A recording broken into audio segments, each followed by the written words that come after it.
Good morning, everyone. Members and testifiers, thank you for being here and surviving the storm. I'd like to welcome you to our 9 a.m.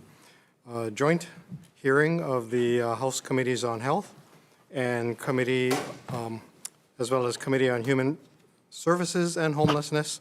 Thank you, Chair Martin, for being here as well. First up, we have HB 553 relating to biomarker testing. And first up, we have, let's see, DCCA, Insurance Division. Okay, offering comments, thank you. Let's see, Cynthia Au, American Cancer Society. Good morning, chairs and vice chairs and joint committee members. Cynthia Au with Government Relations Director for American Cancer Society Cancer Action Network, or ACS-CAN. We stand in strong support for House Bill 553. Thank you for the opportunity to hear this bill. Thank you so much for your consideration on it. We ask that you and your members in the committee pass this critical legislation that will improve patient access to care. Timely access to comprehensive biomarker testing will enable more patients to access the most effective treatments for their disease and can potentially help achieve the triple aim of healthcare: better health outcomes, improve quality of life, and reduce costs. A recent peer-reviewed study found that 64% of Hawaii policies reviewed were more restrictive than the National Comprehensive Cancer Network guidelines for biomarker testing for advanced breast, non-small cell lung cancer, melanoma, and prostate cancer. Currently, in the last 5 years, clinical trials have shown that therapies that come from clinical trials requires a biomarker test for the patient to even get that therapy. Ensuring equitable access to biomarker testing by improving coverage for and access to testing across insurance types is a key to reducing health disparities. Indeed, without action like this to expand coverage for biomarker testing, including Medicaid, advances in precision oncology could increase existing health disparities. I'd like to draw your attention to the written testimony submitted by Natalie Hyman and Susan and Peter Hirano, and I think some of them may be joining us here today. Both these stories highlight the inadequate coverage of biomarker testing by insurers in Hawaii. Natalie and Susan both received biomarker testing that was ordered by their oncologists to guide treatment for their cancers, and both received big bills because their insurers did not want to cover the testing. In order to make sure that Hawaii patients have the access they need, this is a game-changing test of this game-changing testing. The legislature should ensure that necessity is determined by doctors and the latest evidence, not insurance companies. This legislation is designed to align the evidence that plans follow in determining which patients can access biomarker testing. This legislation has passed in 20 states. HB 553 would make it possible for more patients to get the right treatment at the right time. Thank you. Thank you very much. Director Ryan Yamane on Zoom. Aloha. I'm Judah Moore-Peterson, and on behalf of Director Yamane, the DHS stands on its written testimony. We definitely appreciate the intent. We offer comments and request amendments. Thank you. Thank you very much. Let's see. On Zoom, we have from Kaiser Permanente, John Kirimitsu.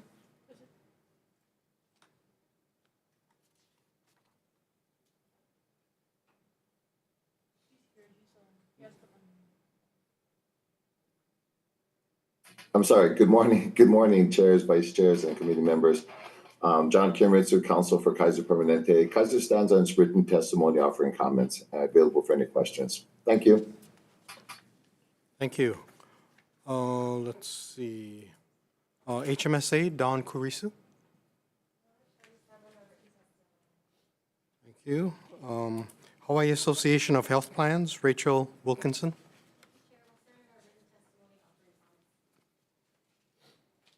On Zoom, Pedro Haro, American Lung Association.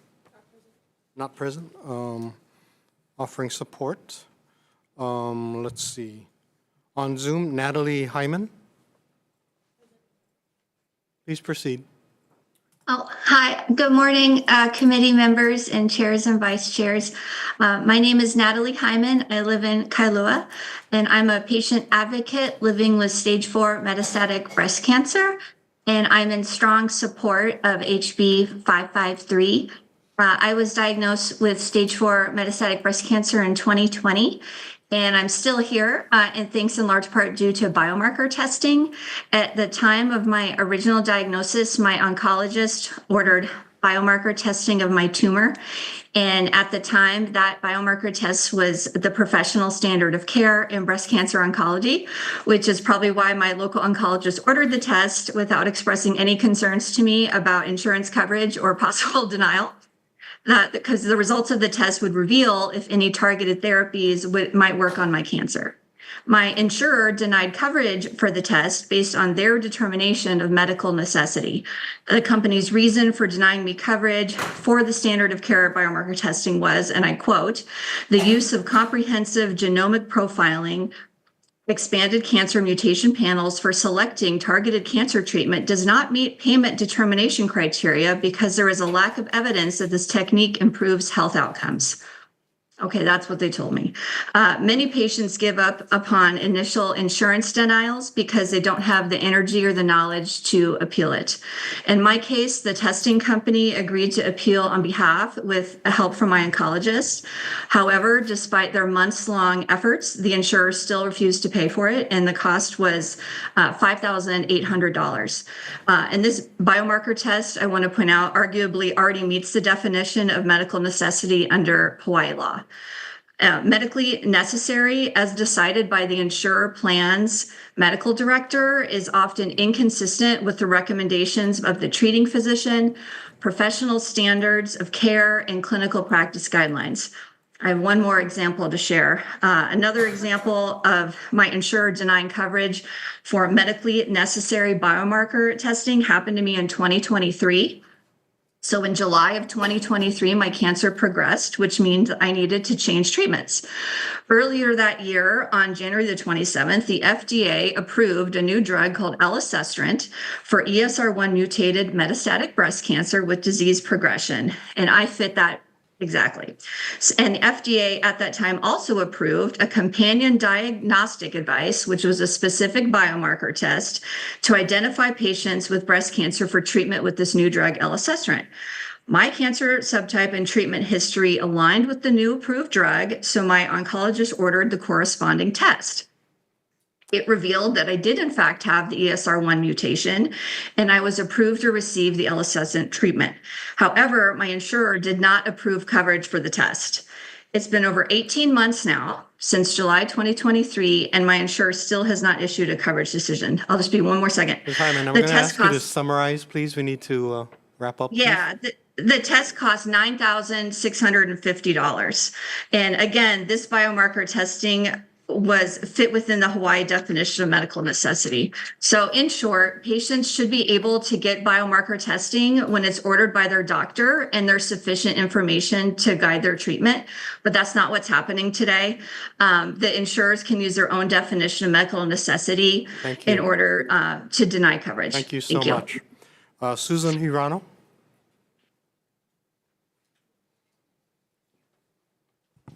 Good morning. My name is Susan Hirano. I was here on Wednesday as well.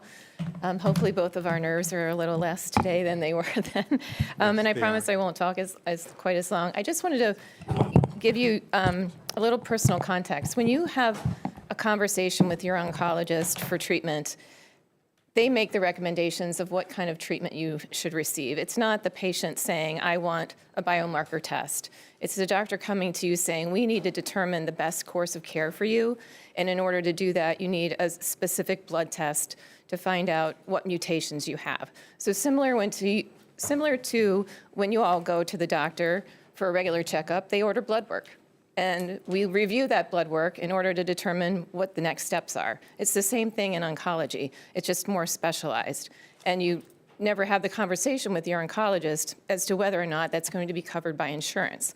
Your doctor never says you might want to check if it's covered. It may or may not be. You just assume, for lack of a better word, that it is. And then a few months later, you get a bill for $9,600 and go, okay, what do I do with this? So it's similar to Natalie's situation. We are in the same boat. My husband and I have a bill that's 2 years old. We're still trying to get it paid for by the insurance company and had to go through the appeal process. But I just thought maybe that analogy might help you see it in a different light. So thank you. Thank you, and thank you so much for being here. And I am not quite as nervous. Thank you. Let's see, we have about a half dozen other individuals who've provided written testimony in support. Have I missed anyone? Anyone else wishing to testify on HB 553? Please identify yourself. Good morning, chairs, vice chairs, and committee members. My name is Shane Morita. I'm a surgical oncologist. I've been back here for 16.5 years. 20 years ago this month, my father died of terminal cancer in Hilo, where options were very sparse. I did training at the National Cancer Institute as well as the Johns Hopkins Hospital. There's been a paradigm shift in cancer care, where now we have options to treat patients personally with targeted therapy and precision medicine, and in ways that we can tailor what's best for the patients. I strongly advocate this bill as a clinician, as well as someone who watched their father die of this disease. So I really appreciate the time and the opportunity. I'm here representing American Cancer Society as the medical officer for the Hawai'i chapter. Thank you. Thank you so much. Did you provide written comments to the committee? No, I did, sir. Okay. No, I did not. I felt that it was more no. effective if I was here in person, sir. Thank you. That's fine. We're going to have our committee clerk give you an email in which you might be able to submit written comments. That way we can have it for the for the record. Thank you, sir. Thank you. Have I missed anyone else wishing to testify on HB 553, either in person or on Zoom? On Zoom? Please proceed and identify yourself. Aloha, Chair, Vice Chairs, members of the committee. I'm Pedro Haro, Executive Director of the American Lung Association. We sent on a written testimony, would like to support and add that, one of the things that you're going to hear from the industry is to make this a narrower bill than it currently is. We support the current format. As we often say at the American Lung Association, a high tide lifts all boats. Although cancer might be top of mind for some of these issues, we are incredibly supportive of the other issues. We don't live in our body parts, right? We live as people, as whole people. So limiting this kind of technology for a certain disease or for a certain body part makes no sense when we know that it can provide those same kind of benefits to other aspects of our health. So we're very supportive of this bill. Thank you so much for hearing it, and thank you for creating such a broad scope that it includes most diseases that are able to benefit from this type of technology. Thank you. Thank you very much. Last call for anyone wishing to testify. Seeing none. Members, any questions for the testifiers? Representative Chun? HMSA.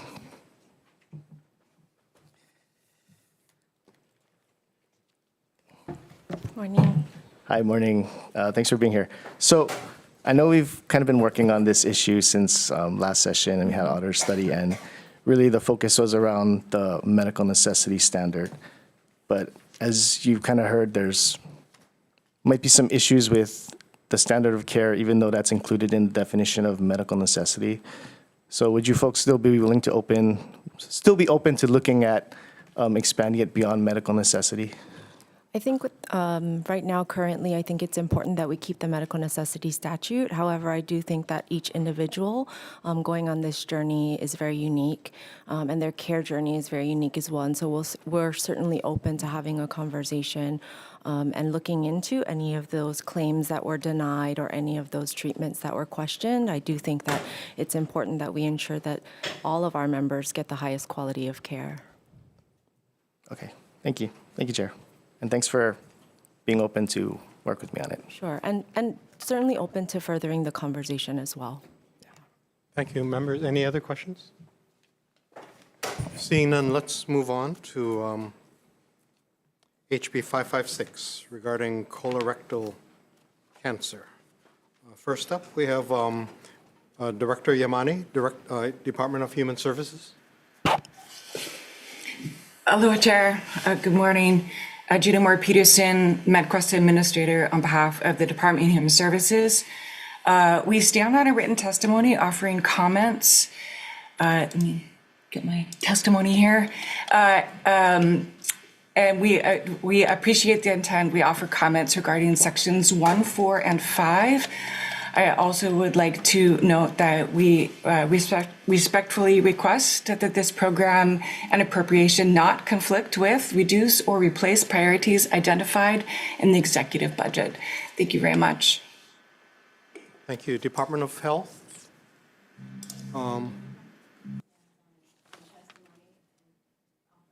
Offering comments. Thank you. Let's see. DCCA Insurance Division.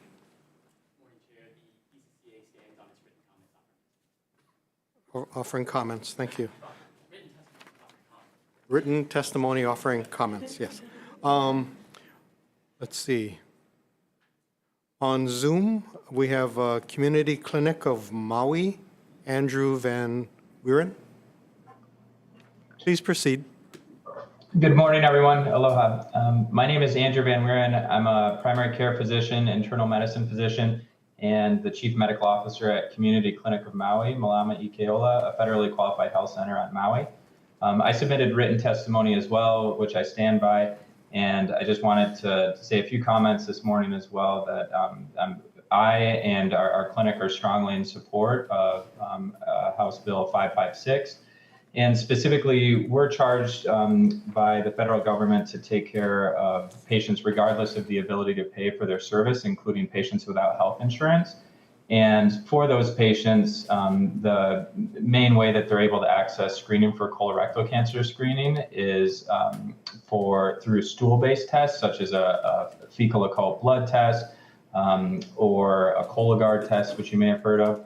And if those tests are negative, great, we repeat them in 1 to 3 years as recommended. But if those tests are positive, then the recommendation from all the screening guidelines is to then complete a colonoscopy. And currently, it's extremely difficult and virtually impossible for an uninsured patient to access a colonoscopy in the state of Hawaii.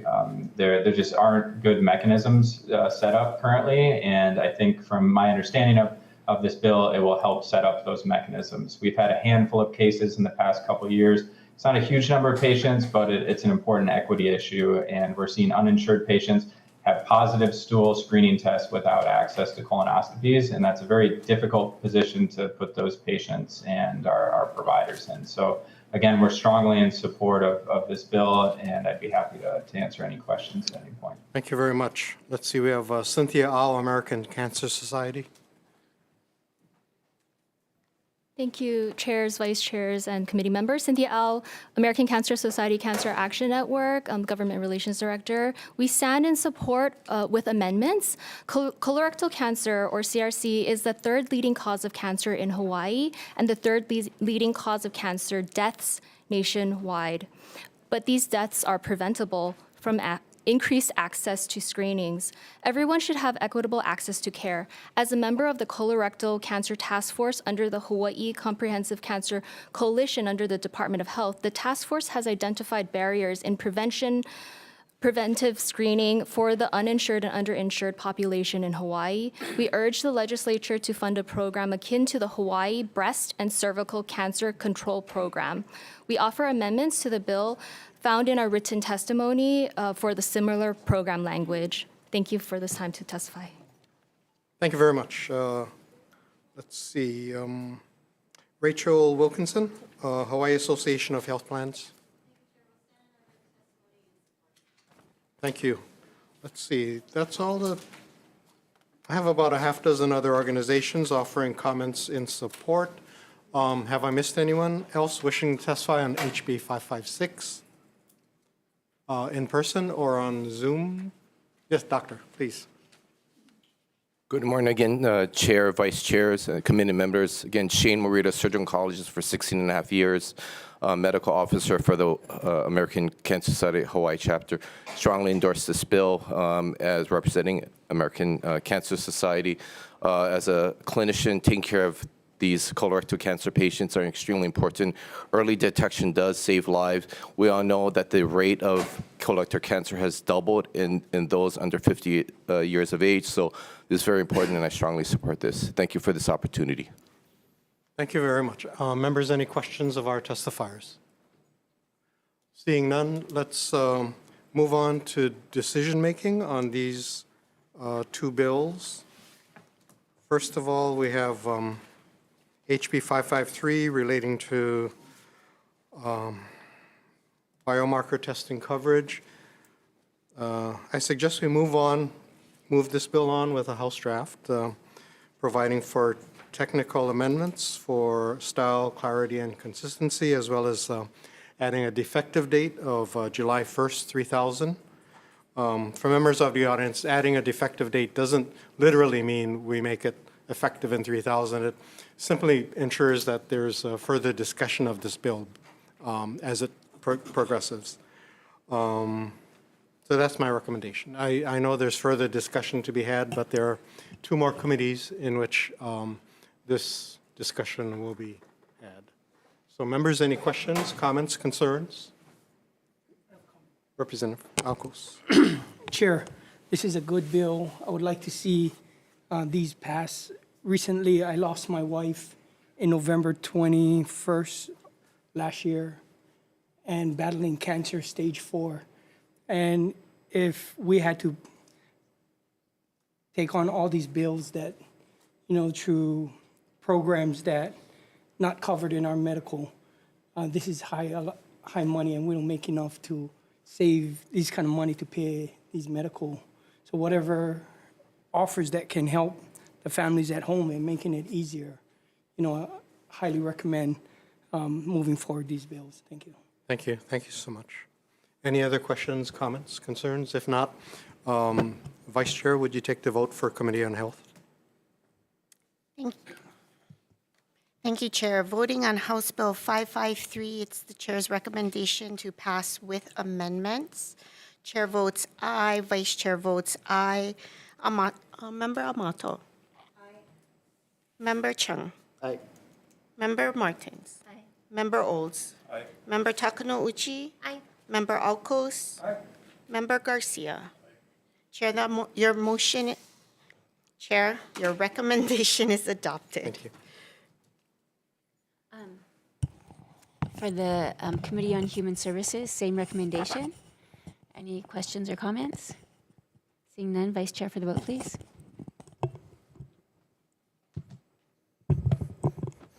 Voting on HB 553, Chair's recommendations is to pass with amendments. Are there any representatives voting no? With reservations?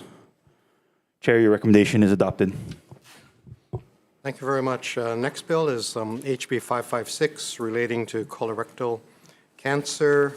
Recommendation is to move this bill forward with technical amendments as well as a defective date.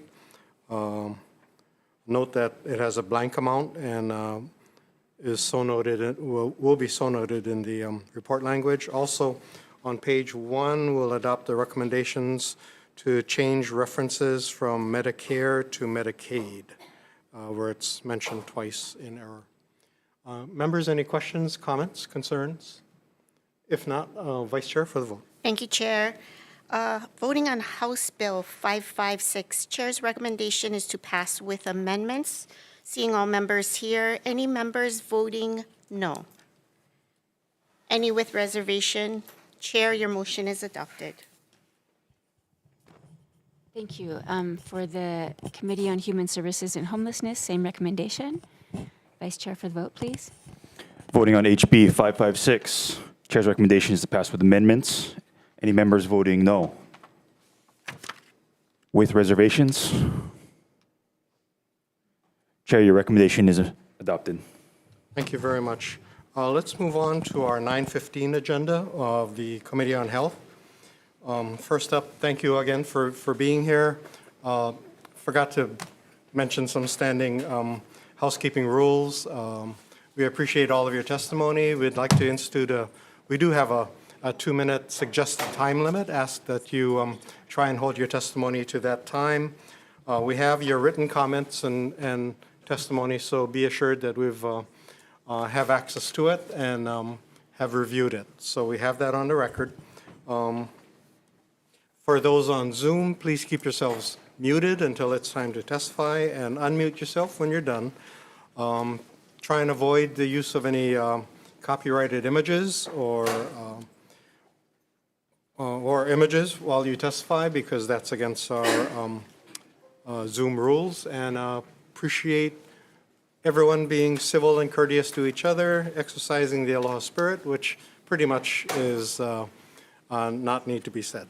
So let's go on to first bill up, which is House Bill 712, relating to 340B drug pricing. And first up, we have the Department of Health. Good morning, Chair, Vice Chair, members of the committee. My name is Lauren Kim. I'm the Planning and Policy Officer for the Department of Health, and of course, proud resident of House District 34. So happy to be here and happy to be in front of your committee, Chair. The department is offering comments. We recognize how important the contract pharmacy issue is for Hawaii's healthcare system and our residents. We do express concerns that regulating private commercial activity between oftentimes for-profit entities, or at least involving for-profit entities, is really not in the department's wheelhouse, and we do not possess the expertise. If the department were tasked with regulating private contracts and deceptive and unfair practices, we would require additional resources, and we would hesitate to recommend that or want to see that in a bill, because this will change the trajectory and the referral. There are other vehicles out there that maybe we can have that conversation as it progresses through the committees, but we just really need to bring this committee's attention to the need for somebody to do something about this. That's really got to be Congress at this point, although we do see some states enacting some measures just to try to chip away at it. That being said, again, this is not something the Department of Health is staffed to do, and would require us to acquire this expertise and knowledge. So thank you very much. I'm available for questions. Understood.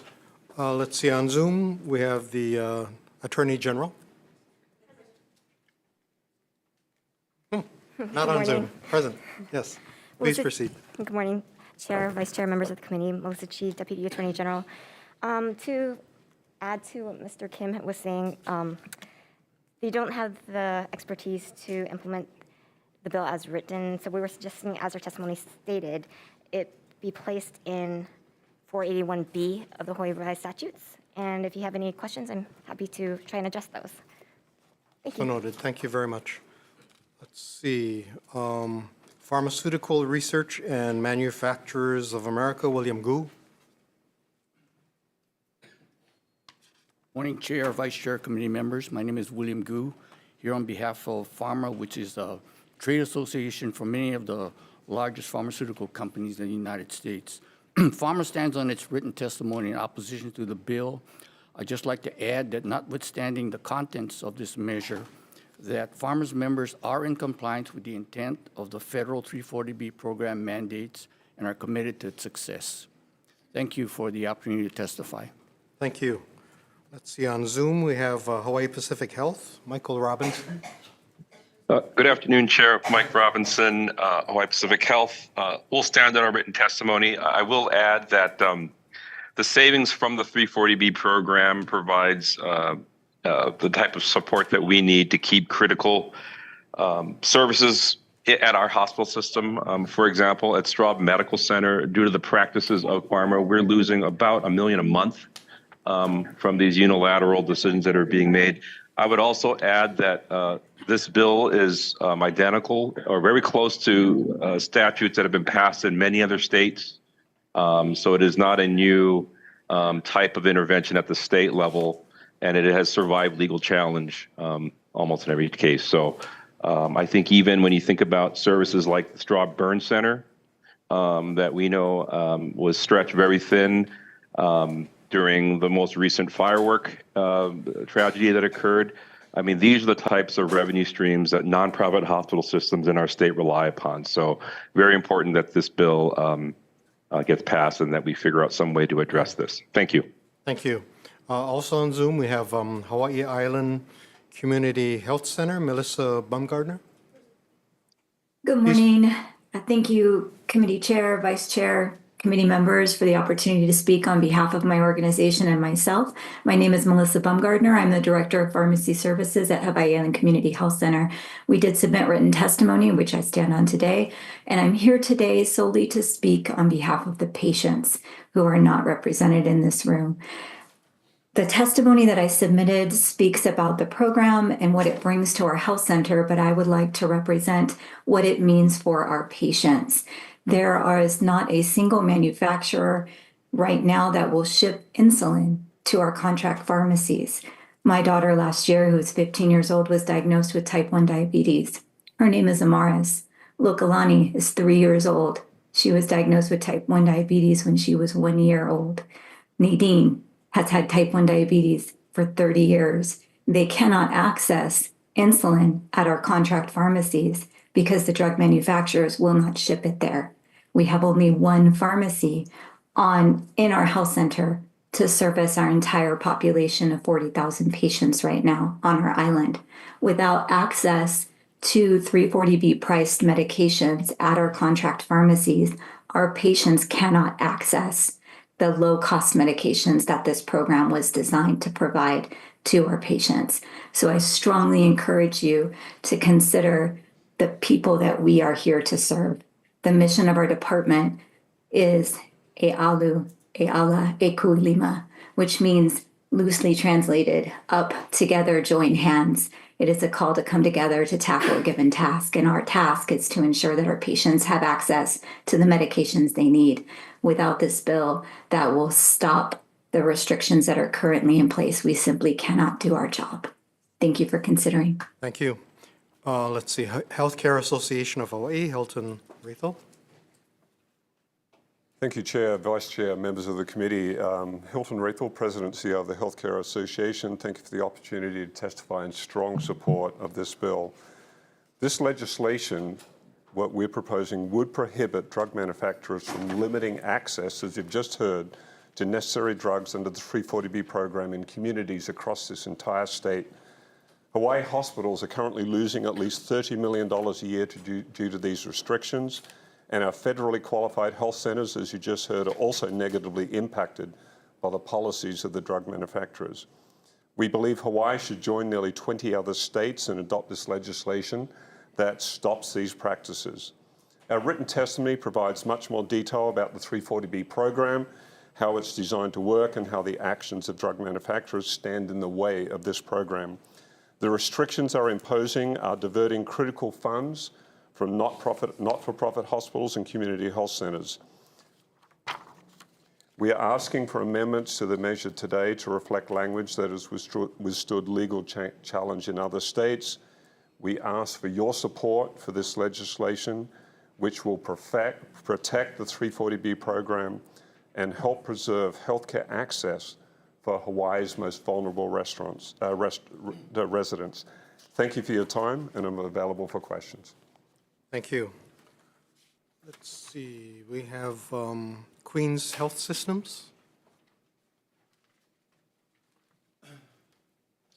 Aloha, good morning, Chair, Vice Chair, and members of the committee. J.C. Maikilanik on behalf of the Queens Health Systems. I want to thank you for hearing this important measure, and we'll largely stand on our written testimony, but I would like to underscore that similar to HPH, the 340B program serves the most critical hospitals in our state that are serving the most underserved populations in the state. For Queens alone, this is translated into upwards of $10 million a year that we're losing right now because of the restrictions that manufacturers are placing on this particular program.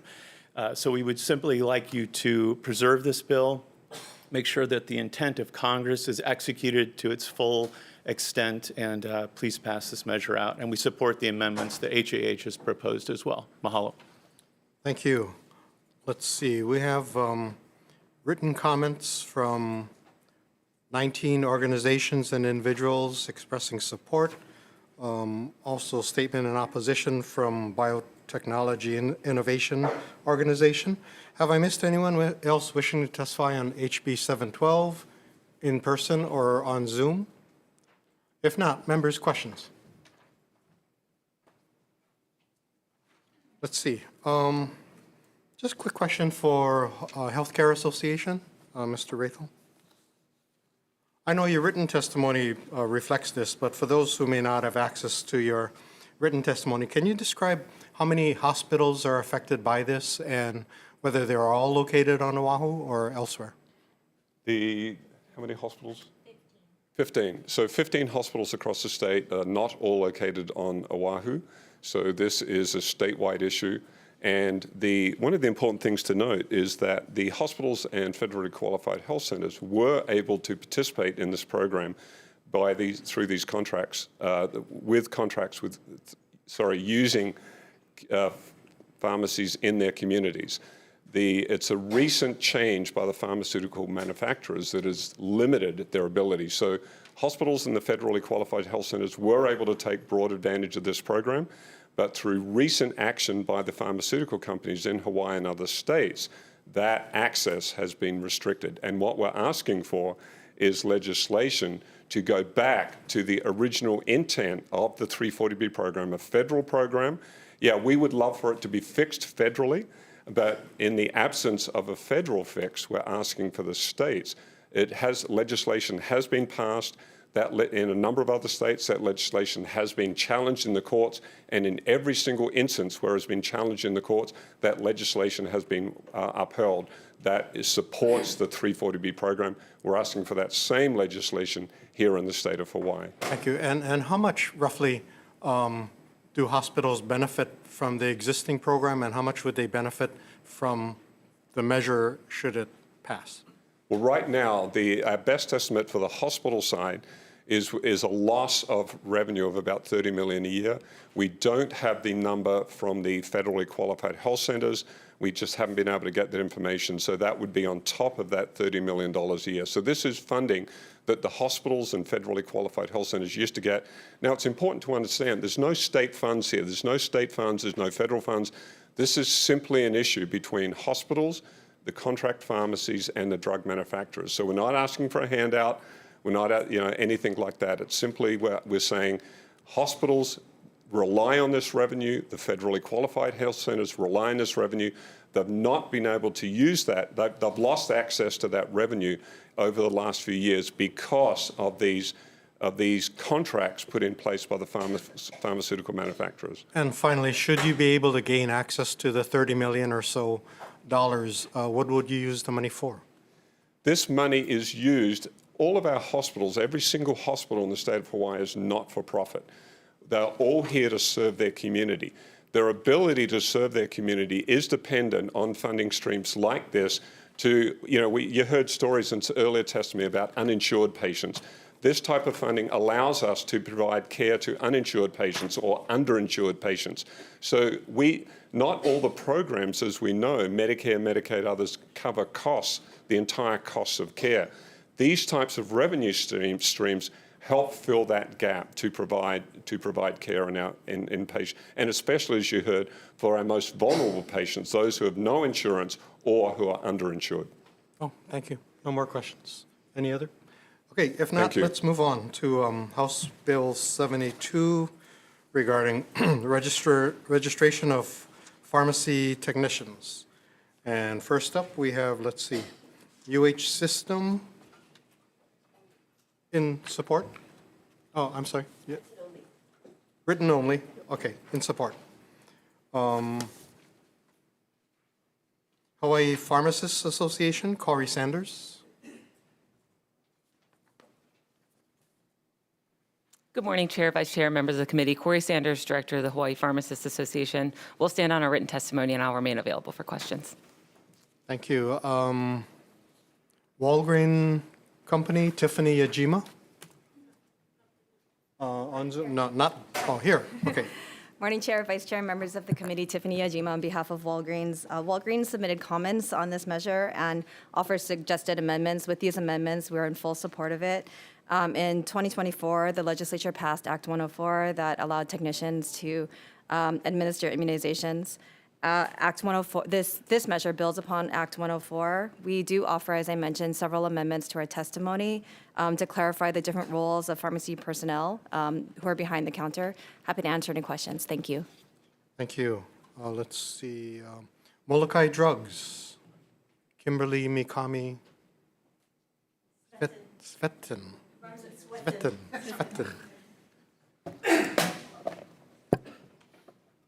Good morning, Chair and Vice Chair and members of the Health Committee.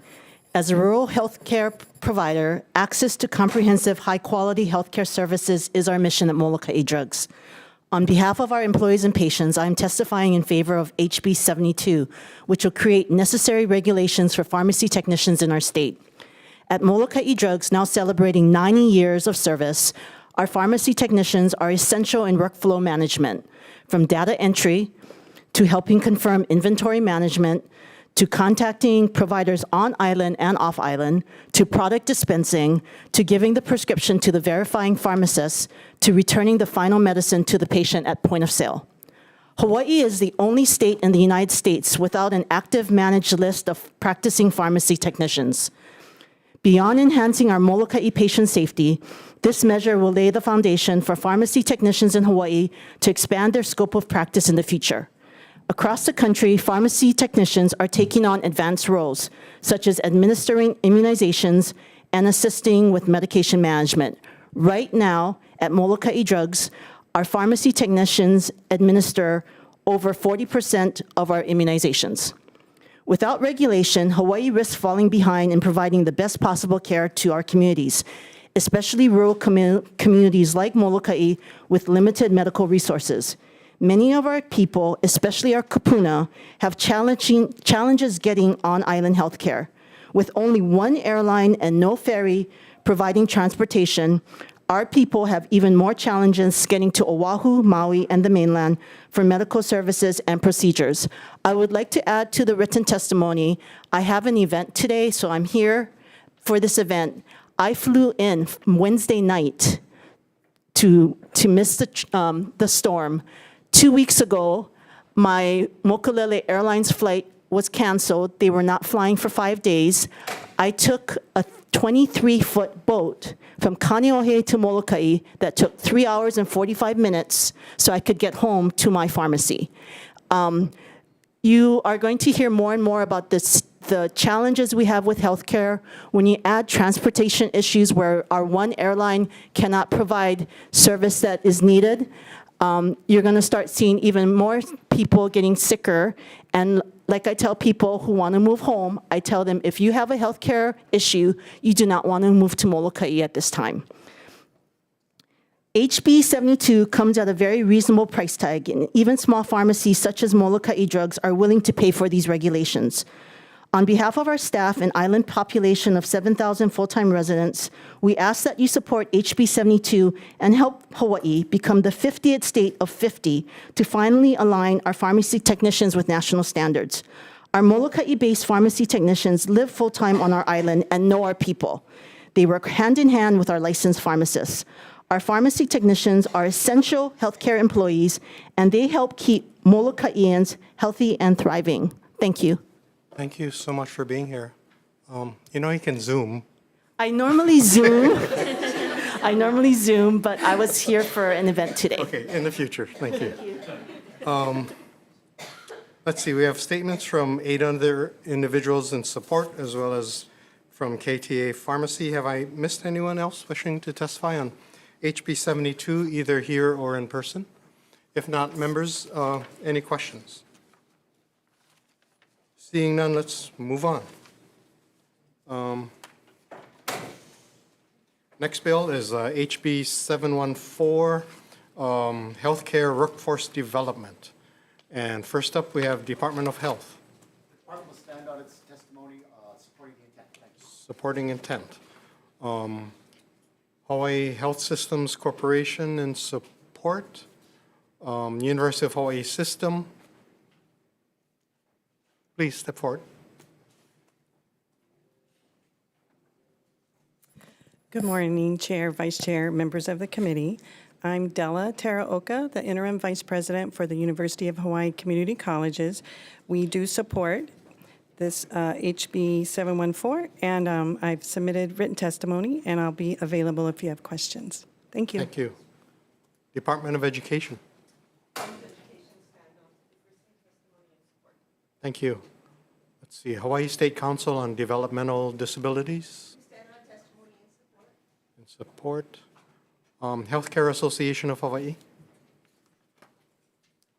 Morning, Chair, Vice Chair, members of the committee. Thank you for the opportunity to testify in strong support of this measure. This measure will provide state funding for 2 years to continue and expand proven healthcare workforce development programs for high school students and entry-level healthcare workers. Hawaii currently has nearly 4,700 openings for non-physician patient-facing healthcare roles, with a growing need for entry-level positions like certified nurse aides.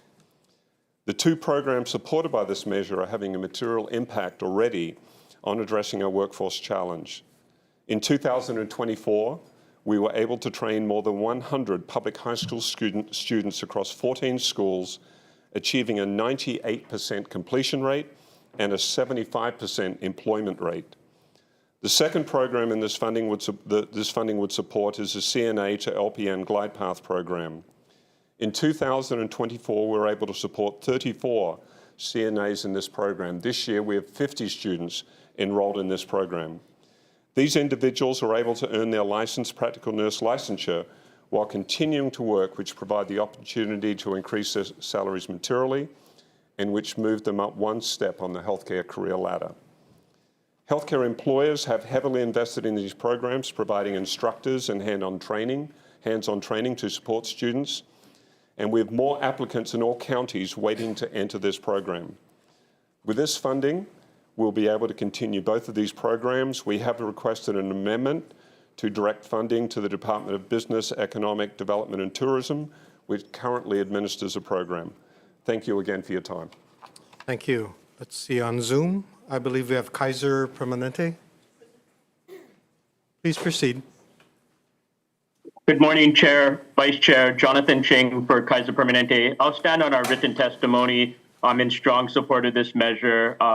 And also just note that we also concur with the requested amendment from the Healthcare Association of Hawaii. Thank you very much. Available for any questions. Thank you. We have written comments and support from Hawaii Pacific Health, Hawaii Primary Care Association, as well as Queens Health Systems. Anyone else wishing to testify on HB 714 in person or on Zoom? If not, members, any questions? For Mr. Rathel, question? I understand that in the year 2024, this program was appropriated about $700,000 in state funding. The request in the bill is for double that amount in each of the next 2 years. Can you explain what the difference is? I mean, why is there a substantial increase in requests?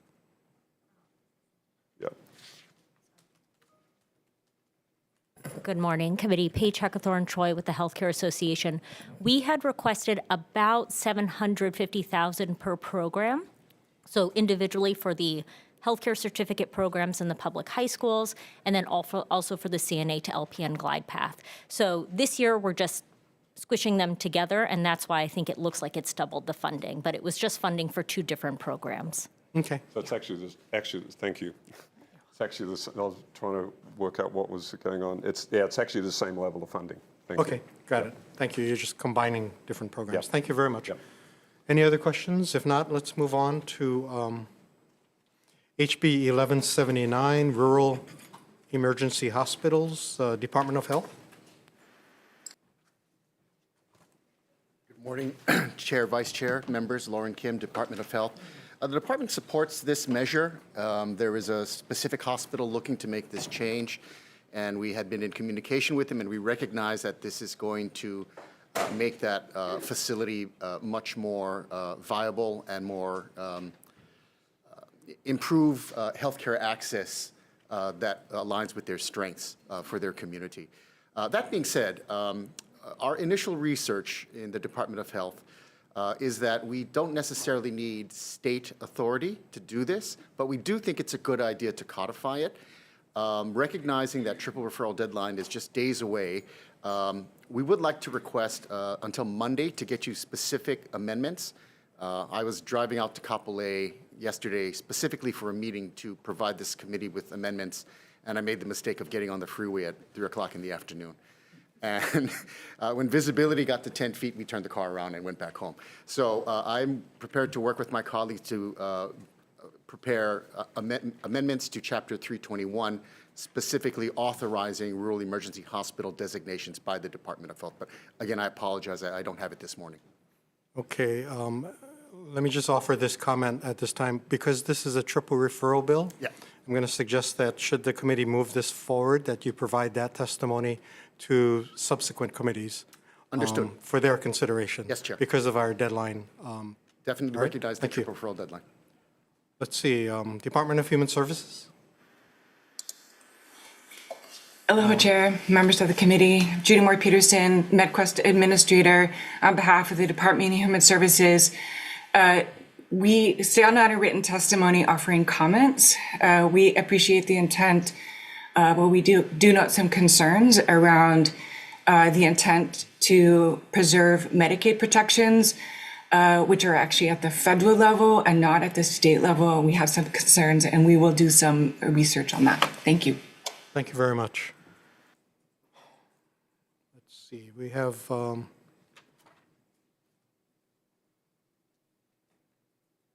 Lynn Fulton, Maui Health Systems on Zoom.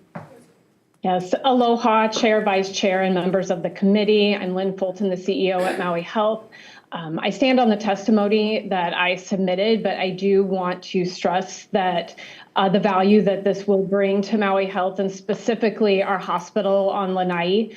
We will be able to better utilize the 2 beds that most of the time stay completely empty and move those over into long-term care. And we will be able to obtain additional funding, which will help us be able to continue to provide essential services on the island. I'm here to answer questions, as is my colleague, Deb Cartwright, our CFO. Thank you. Thank you. Healthcare Association of Hawaii, Hilton Wraithel. We stand in our written testimony in support of this measure. Thank you. Let's see, that's all the testifiers I have on HB 1179. Have I missed anyone or anyone on Zoom? If not, members, any questions? Seeing none, let's move on. HB 139 regarding coverage for fertility services. First up, we have Insurance Division, DCCA.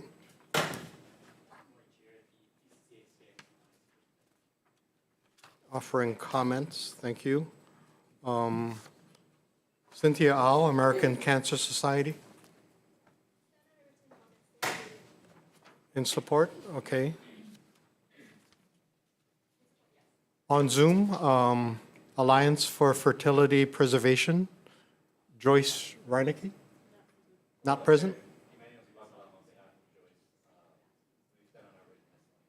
In support, okay.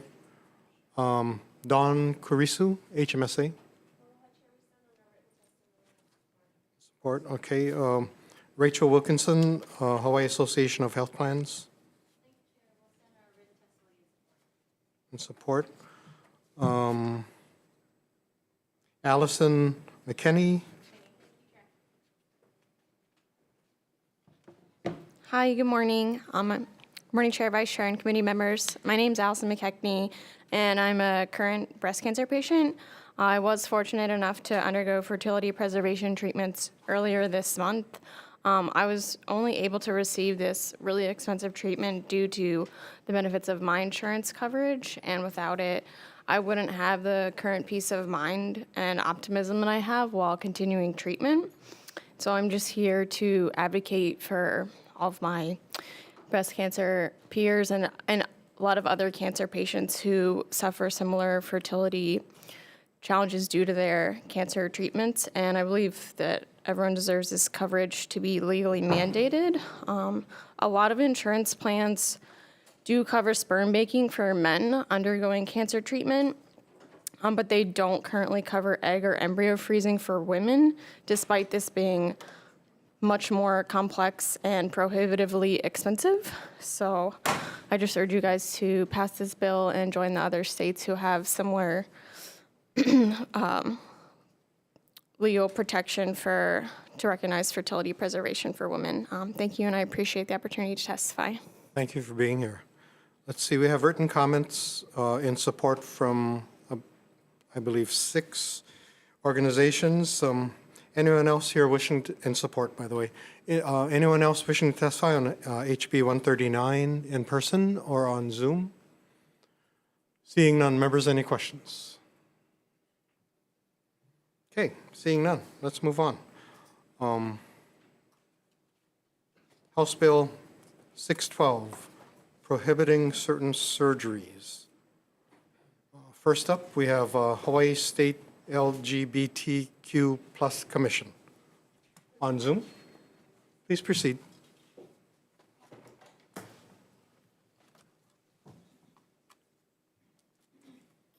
Aloha, Chair, Vice Chair, and members of the committee. Thank you for the opportunity to testify on behalf of Hawaii's LGBTQ+ Commission in strong support of HB 612, and we stand by our written testimony. To highlight a point, there is overwhelming patient advocacy and international support for banning surgeries to address non-stereotypical genitalia.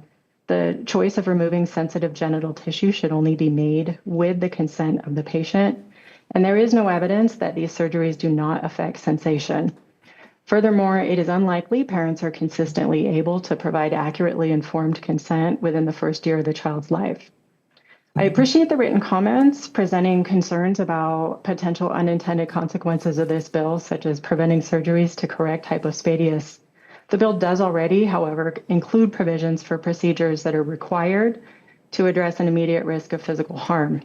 That being said, there are also parents groups that question medical necessity and implementation of hypospadias surgeries in general. Parents express they feel that the risks and expected outcomes were not accurately conveyed to them. This led to a lack of informed consent, and many express they might have made different decisions given more information. These parents and others advocate, for example, for centers of excellence for these surgeries. Due to the complexity of these surgeries, it is extremely difficult to acquire sufficient expertise to perform hypospadias surgeries with ideal outcomes outside of such a center.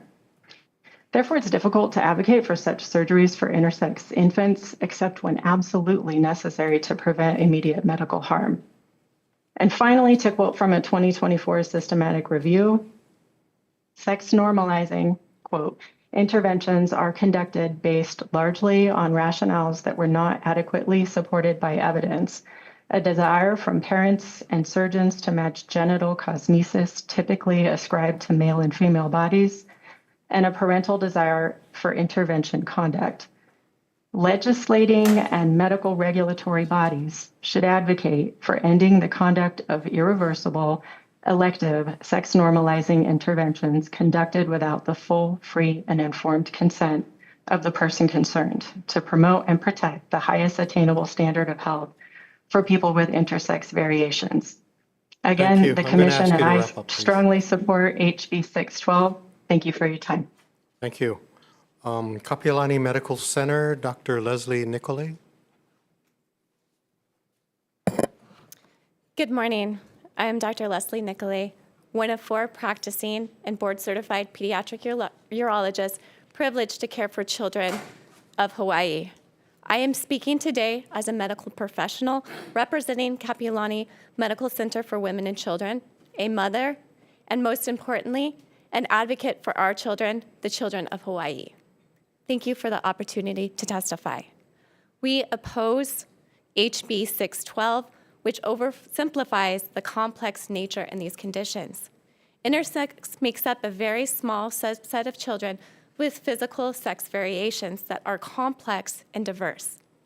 They vary greatly in genetic, hormonal, gonadal, and genetic aspects. As a result, each child is unique and best served by the expertise of a multidisciplinary approach involving specialists across several fields. This is not a single physician working independently, rather a team working together and evaluating all aspects. Neither I nor members of this group are in favor or against surgery. The evaluations and recommendations are centered on scientific data and the best practice guidelines in a thoughtful and methodical way. Parents are educated and given the ability to make their own informed decisions to advocate for their child, which is encouraged and respected by the team. Imposing legislative regulations will undermine individual care. Additionally, this bill could have the unintended consequence to impact treatments for common conditions that are not associated with intersex. For example, hypospadias, a condition where the hole that passes urine is not at the tip of the penis, and one of the most common congenital findings in males. Hypospadias affects 1 in 250 boys born, and the incidence is increasing. We know that delaying surgery increases the rates of complications. This bill could delay treatments, harm children, and potentially be more costly. Families may not be given any other option than to seek treatments that meet the standard of care outside of Hawaii. We are concerned that the regulations by physician practices via statutory measures may set harmful precedent. A bill that attempts to legislate limits on healthcare options, fails to individualize treatments, ignores scientific data and best practice guidelines, limit parental rights, creates a potentially dangerous situation that may harm children and negatively impact care that is delivered in Hawaii. Thank you again for this opportunity. Thank you, Doctor. Thank you, Doctor, for being here. Let's see. On Zoom, I believe we have Stonewall Caucus of the Democratic Party of Hawaii. Mahalo and aloha, Chair, Vice Chair, members of the committee.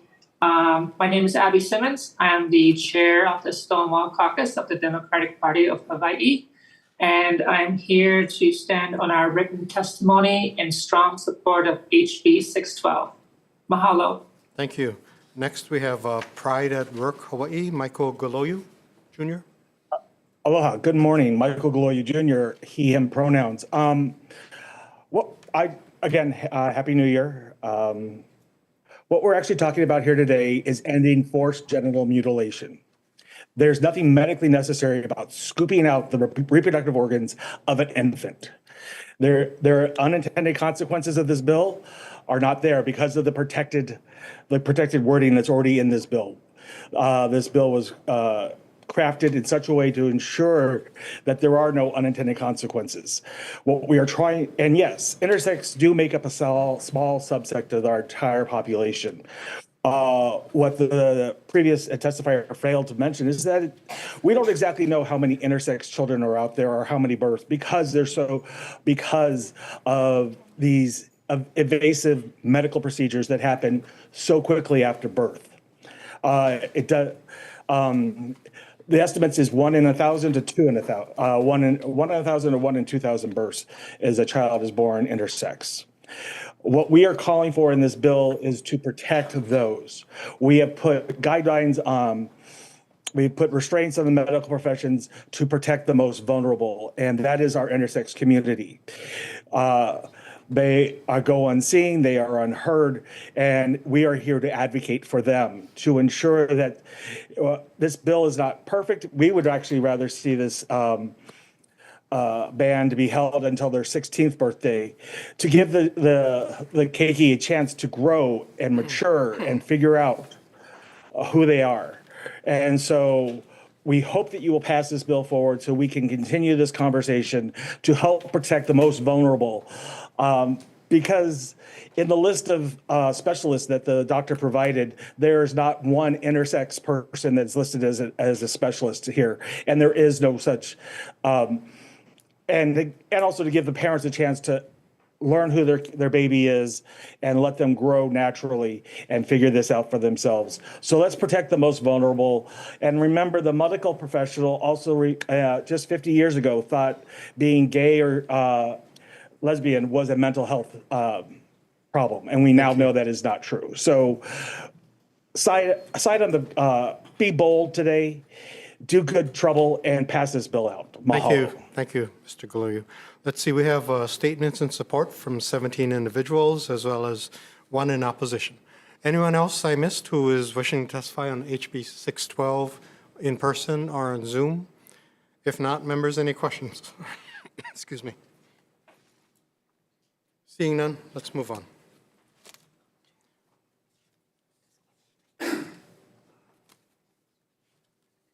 Okay, let's move on to HB 250.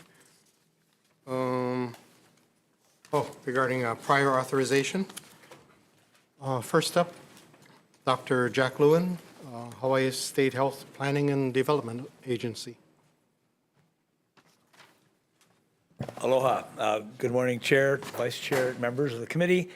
Thank you for the opportunity to testify. I'm Jack Lewin, the Administrator of State Health Planning and Development Agency. Prior authorization is a controversial topic today across the entire country. We all realize that there are tensions around it, and I'm not here to vilify anybody in the process. I'm here to propose a solution, and that's what I hope HB 250 can be. There are 8 bills around prior authorization for you to review this year, and we'll be supporting a number of those because there are some short-term fixes that are needed that are included in those bills. This is more of a longer-term solution bill. I understand the complexity of it. I try to maintain friendly relations with all the health sector folks, including our insurance industry here. And we're all supporting Hawaii, the health state vision of the future. So that's good.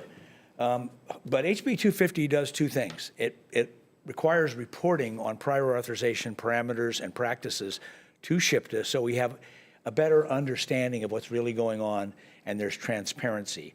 This shouldn't be that hard because the federal government requires reporting as well.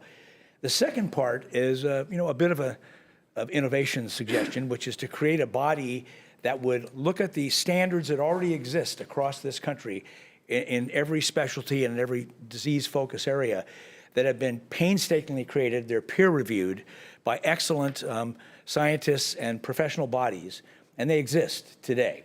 And if we use those and we agreed on what the standards are for the top 100 causes of the triggers of prior authorization in our state, understanding the complexity there, we could automate the process. I mean, the patient could understand whether their care will be provided and paid for before they leave the office.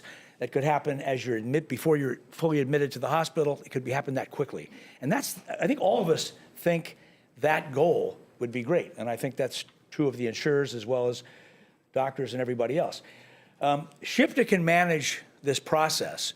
We don't need all the scientists. We don't need a bunch of consultants to help us do this because we can bring that expertise from the insurance industry, from the physician community, from the hospital community to the table to help us deliberate on this. If we could come up with those agreements, we could automate prior authorization. A lot of people believe it's just too complicated to do this, but the reality is we live in the information age today. We're here now. We do a lot of things that are very complicated. And I ran the American College of Cardiology for 8 years. We created guidelines with the American Heart Association for cardiovascular disease, which are recognized as the top standards in this country today. Government participates in the development of them as well. Those standards are very complicated. If you have heart failure, that's not enough. You might have heart failure with kidney disease or with diabetes or with 10 other conditions. That all has to be considered in a prior authorization circumstance. But we can go through that kind of complexity today. It exists. There are ways for us to do it. So I just want you to know that it's not too complicated. We can do this if we really work on it together. And the good news is that these national standards are available today without us having to pay any money to create them. I suggest 3 amendments to this bill. I put the word commission in there when I thought about creating it. It's actually better to have it be a working group or a task force. It's much simpler. And it might also comply that we might get this done in 2 years if we try to really put our minds to it. So it might not need to be permanent. Thank you, Doctor. Secondly, it doesn't have lab and diagnostics in there in the list of things that need to be included. Thank you. And they have to be in there. And finally, just it could be, let's revisit it in 2 years if we create it and it works, to see if it did work before we proceed further. Thank you for the opportunity to testify. Appreciate your comments. Department of Health. Good morning, Chair, Vice Chair, members. Lauren Kim, Department of Health. The department will stand on its testimony largely corroborating the suggestions from SHPTA, but wanting to point out, as Dr. Lewin said at the end of his testimony, strongly recommend a working group and not a task force that requires advice and consent. That's actually the position of the executive branch. But we think this is a good idea for our community to come together and talk story over the #1 piece of feedback from physicians across the state. So thank you for the opportunity to testify. Thank you. HMSA, Don Kurisu. Good morning, Aloha Chair, Vice Chair, members of the committee. Don Kurisu on behalf of HMSA. We certainly appreciate the opportunity to provide our comments on HB 250, and we want to thank the committee for taking the time to understand such a complex and really nuanced issue. We're committed to working together to improve the prior authorization process while also ensuring the highest quality of care for our members and the community at large. HMSA provided comments on the measure, highlighting that there are new CMS requirements beginning in 2026 that health plans will be required to adhere to, which address many of the concerns raised about prior authorization frustrations. Under the new CMS requirements, prior authorization timelines will be shortened, further reducing the burden associated with the process. Transparency around medical necessity criteria and prior authorization reporting will be strengthened, and the adoption of electronic prior authorization processes will be required. We believe it would be premature to add any new statutory requirements around prior authorization this year. However, we are open to continuing the conversation and working collaboratively with stakeholders. Internally, just so you know, we are committed to forward progress and continue our own efforts to listen to our providers and make adjustments where possible. We have eliminated PA requirements for certain procedures, expanded our FastPass program, which is like gold carding for qualifying providers, and are moving towards a fully integrated and digitized prior authorization process to further improve accuracy, efficiency, and turnaround time. Should the committee choose to move this measure forward, we ask the committee to consider our suggested amendments, which are noted in our testimony. Just highlighting amending Section 2 to include inserting the new statutory language into Chapter 431.2 under the Insurance Commissioner, who is the appropriate authority regulating insurance and consumer protection in Hawaii, and amending the B section of the Healthcare Appropriateness and Necessity Commission. Again, we are committed to working together with the various stakeholders to ensure that prior authorization is efficient, less burdensome, and continues to ensure the best care for those we love. Mahalo, and we're available for any questions. Thank you. Let's see, on Zoom, we have the Hawaii Association of Professional Nurses, Jeremy Creekmore, not present, in support. On Zoom, Kaiser Permanente, Jonathan Ching. Please Aloha, Chair, Vice Chair, Jonathan Ching, again for Kaiser Permanente. I first of all want to apologize for submitting late testimony. I don't know if the committee's had a chance to review it, but I'm standing submitting written comments, but also suggesting an amendment. I don't want to read my testimony explicitly, but I will highlight again, really that prior authorization shouldn't inhibit the timely access of clinically appropriate care. As some of the members may know, for Kaiser Permanente as a fully integrated system with our own physicians, we really, use prior authorization sparingly. But that being said, we completely understand and acknowledge that this is a growing issue, not just here in Hawaii, but also, as we all know, nationally. To that extent, we understand that, there is not reporting requirements to the state. The Medicaid plans, all of the participating Medicaid plans already do submit this to the state Medicaid director. But in the interest of transparency, we are totally supportive of the understanding of health plans submitting their prior authorization data. Our friendly amendment is very similar to HMSA in that we think that there are new federal requirements, and we think that it would be better to be not duplicative of two different reporting requirements to the state and also the federal government. So our amendments align with that, and also note that we would request, if the committee were to consider it, that this should be in Chapter 431 under the insurance, under DCCA, the insurance division, versus HRS 332D, Again, totally understanding there are many bills on this, and we appreciate that the committee has heard this bill to be considered, but we just would ask for timely consideration of our friendly amendment. We're available for any questions, and we understand that this is a discussion that will continue to move forward this legislative session. Thank you for the opportunity to testify. Thank you. Also on Zoom, we have Dr. Kelly Withy. Aloha, Chair, Vice Chair, and members of the committee. Thank you for your service to the people of Hawaii. My name is Kelly Withy. I'm a family physician who does not practice anymore. Instead, I teach and I perform the physician workforce assessment that shows we have a shortage of over 700 physicians. And Healthcare Association of Hawaii shows we have a shortage of many thousands of other healthcare workers. I submitted written testimony that is the results of a survey of Hawaii doctors last year, but I would like to share just two things. One is a doctor and one is a patient. I love patient care. I love talking with people and helping people. I know it sounds corny, but that's what I love about medicine. But I don't do it anymore. One of the favorite things in my life, I don't do it because prior authorization causes a barrier and a time requirement that is unrealistic in the relationship between patient and doctor. We need to recruit more healthcare providers right away, and I think this is one of the steps to doing that. As a patient, I have chronic pain. I've had a prior authorization treatment denied twice, and then I serendipitously changed insurances, and now I have that treatment, and I very rarely have chronic pain. So I would say both from the doctor perspective, we must start this open, honest, transparent conversation that does not happen right now. And we must pass this bill or something very similar to it, whether it's a task force, a commission. We need to get the data. We need everybody to look at the data, and we need to come to some solutions that, yes, do conform with Medicare, but we need to do this, and we need to do it now. So thank you for hearing this, and please pass this on. Thank you, Doctor. Let's see, we have statements, written comments from 50-plus individuals and organizations in support. Is there anyone else I missed who wishes to testify on HB 250 in person or on Zoom? If not, members, any questions? I do have a question for Dr. Lewin, if you don't mind.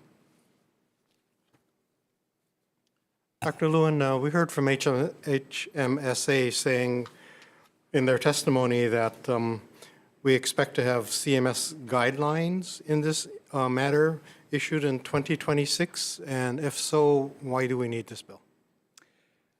I strongly support, thank you for the question.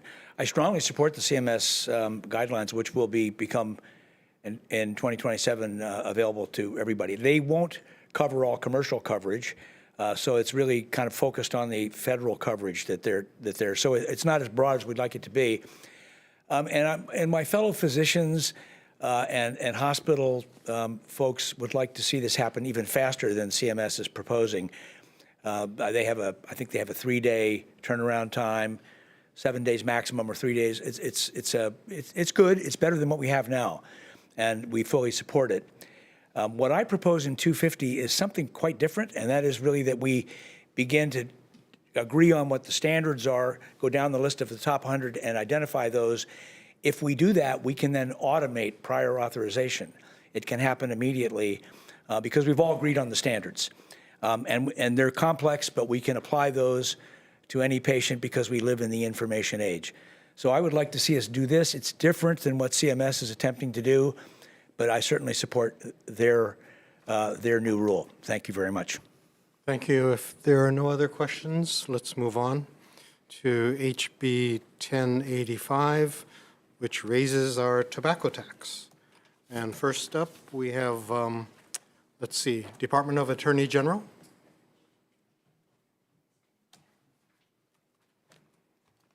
Good morning, Chair, Vice Chair, members of the committee. My name is Chelsea Okamoto. I'm a Deputy Attorney General assigned to the Tobacco Enforcement Unit, and thank you for hearing this bill. Our department is in support of this bill, and at risk of sounding like a broken record, because we did have HB 441 scheduled on Wednesday, our Tobacco Enforcement Special Fund has been plummeting, and that's because as cigarette tax go down, so do the special fee that fees into our special fund. And as stated in our testimony, it's important to keep our special fund maintained in order to ensure that our annual MSA payment to the state is protected.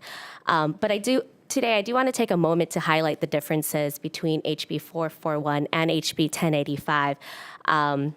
Last session, when we were discussing a cigarette tax increase, the idea was presented by the legislative body.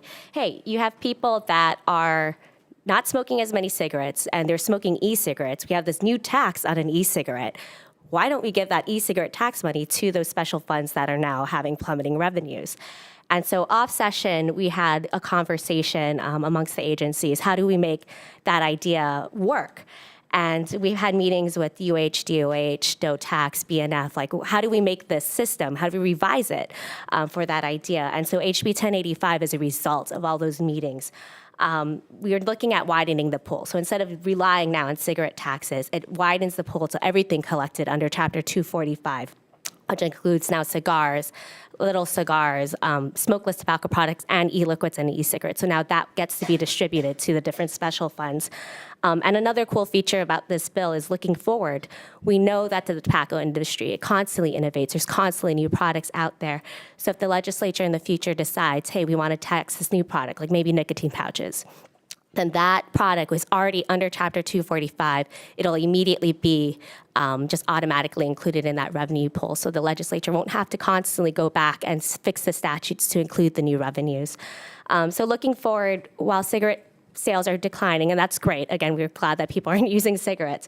We know that new products will constantly emerge, and this bill will now redesign and reorient the state to fund programs who are dealing with the consequences of old products and new products at the same time. And so we ask you to pass the bill. We're available for any questions, and thank you again for this opportunity to testify. Thank you. Department of Health.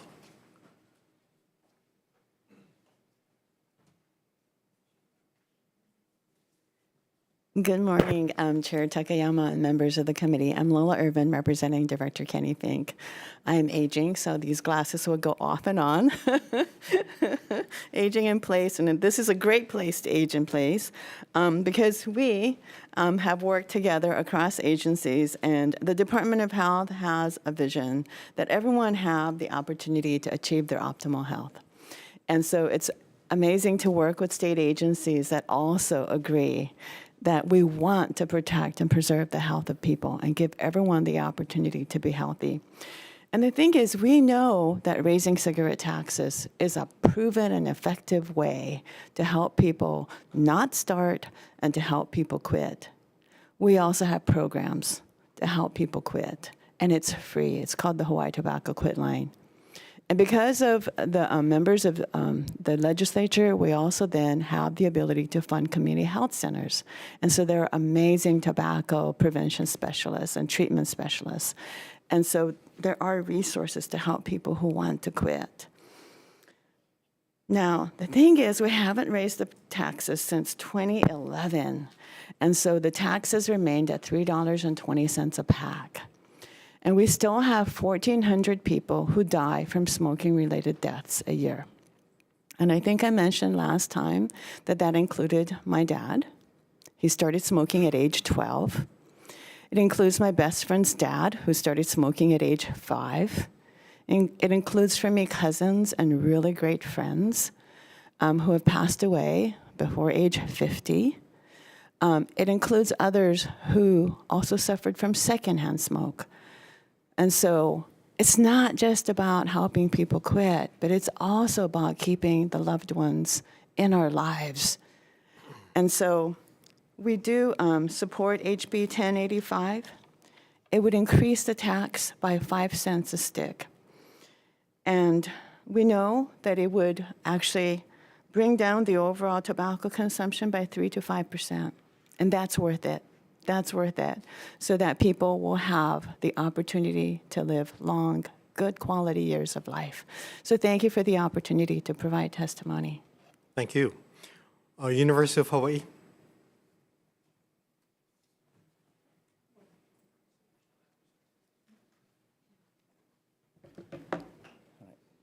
Want to make sure it's 2 minutes. So good morning, aloha, and I'm director of the University of Hawaii Cancer Center, Naoto Ueno. So we stand on this bill. It's a very important bill because it does support the Cancer Center. So do you happen to know what is a national goal of the cancer mortality that we have to reduce? In 2040, cancer moonshot, the goal is 50%. Okay. Historically, Hawaii, do you know what the number we have achieved in the past 4 decades? 25%. We're behind from the national number. So for us to be aligning, we have to reach about 35%. So as a cancer center, we have put a lot of effort and we have been successful.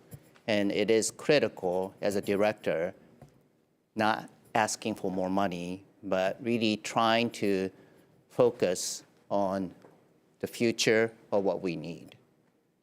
And this bill is extremely important because it's not about sustainability, but how do you see the future? The future should be people will not struggle. And currently, this is not just about clinical trial, but when you have cancer, what happens in Hawaii? I'm actually from MD Anderson. The first thing is what's out there in the continent. And this absolutely needs to stop. We need to work with the healthcare system, and we need to make sure that we provide the best quality of care regardless of the island you live. And that's what this money is about, and this helps us, the Cancer Center, to work with the healthcare system to take us to the next level. So I'm going to close quickly that I myself is a 2-time cancer survivor. I had a fatal disease. I'm alive because of clinical trials and multiple support from different systems. Is this available here? It's still limited. So let's think about, people who are struggling. How can we prevent from that happening, that people don't have to leave the island? Let's prevent cancer so that you don't have cancer. And we need to be proud to be ourselves that we don't have to think about the continent. So thank you very much for the opportunity to Thank you, Doctor. to testify. Department of Taxation. Offering comments. Tax Foundation of Hawaii, Tom Yamachika on Zoom. Yes, good morning, Chair and members of the committee. This is Jade McMillan on behalf of Tom Yamachika for the Tax Foundation of Hawaii. We have submitted some comments on the bill. Our comments consider the fact that the tobacco tax is meant to have the goal of prohibiting, making it cost prohibitive to smoke. And as we can see with the decrease in the tobacco tax revenue, that's working. But in that same regard, if that is the effect, then why should we expect the tax to continue to raise revenue? So we're just sort of commenting that the fiscal reliance on funds of syntax such as this is not advisable for the long term. Thank you. Thank you. American Cancer Society, Cynthia Au. Thank you, Chair, Vice Chair, and committee members. Cynthia Au on behalf of the American Cancer Society Cancer Action Network, or ACS-CAN. We're in strong support of HB 1085. Tobacco is the #1 preventable cause of cancer, and an estimated 1,400 adults in Hawaii will die from smoking this year. I want to thank the committee for considering the increase in the cigarette tax to help youth not to start smoking and for adults to quit. We support funding the UH Cancer Center, the only NCI-designated cancer center in the Pacific and the top 4% of cancer centers in the U.S., which provides important cancer research, access to life-saving treatment, including clinical trials, education, which all play a critical role in reducing the cancer burden for our unique population in the state of Hawaii. So thank you for this time to testify. Thank you. Healthcare Association of Hawaii, Hilton Raythel. In support, thank you. Hawaii Public Health Institute, Kevin Ramirez. Aloha and good morning, Chair, Vice Chair, and members of the committee. I'm Kevin Ramirez, Program Manager for the Coalition for Tobacco-Free Hawaii, which is a program of the Hawaii Public Health Institute. Raising taxes on tobacco products is a proven strategy to help reduce tobacco product use and dependence and can be a benefit for public health. This has wide support among Hawaii voters, according to a recent independent poll conducted by Ward Research on behalf of the coalition. 78% of registered Hawaii voters support an increase in cigarette taxes, and 89% feel that it is important for the state to dedicate part of the tobacco tax revenue to support tobacco prevention and cessation programs. Currently, no revenue from tobacco taxes is appropriated for tobacco prevention and cessation. Populations that continue to experience higher rates of smoking would be the primary beneficiaries of these prevention and cessation activities, helping to provide resources needed to quit smoking and to help cut the high costs associated with tobacco use. We humbly ask that a portion of the proposed tobacco tax revenue be dedicated to support tobacco prevention and cessation programs. Thank you for the opportunity to provide testimony in support of HB 1085. Thank you. Susan Hirano.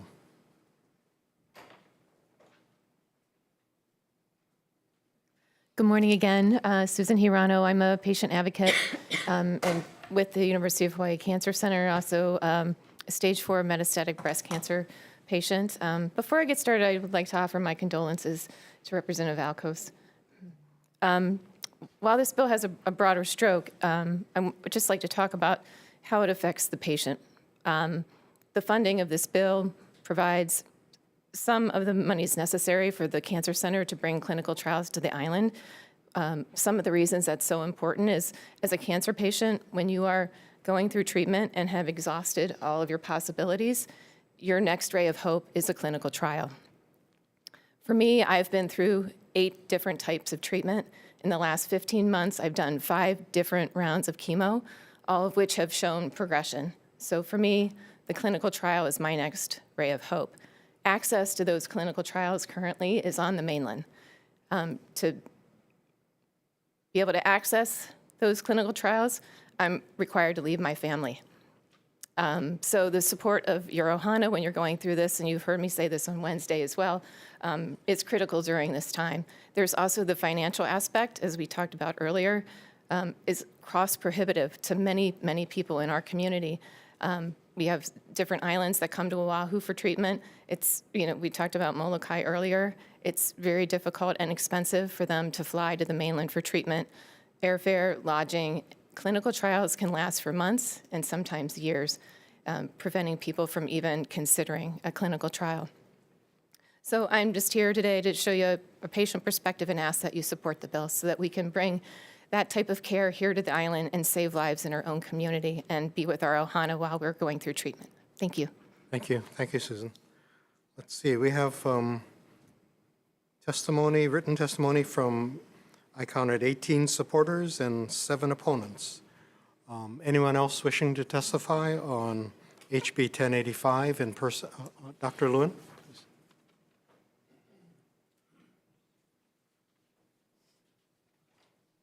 Thank you, Chair, Vice Chair, and members of the committee.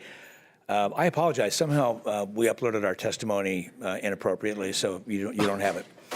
However, I will just simply say this, that SHPTA passionately supports this measure, and we prefer 21 cents as a tax over 18 cents, so we prefer this bill over 441. Mahalo. Thank you. Yes, please step forward.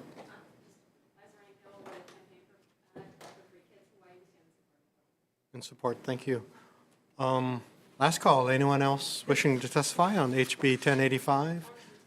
In person or on Zoom, please proceed. Aloha Chair, Vice Chair, members of the committee, Pedro Haro, Executive Director of the American Lung Association in Hawaii. Apologies, not only does my testimony for your various hearings have the scarlet letter of late across my testimony, but it's also missing from this particular bill. The American Lung Association supports this bill. I want to extend our condolences also to Representative Alcos.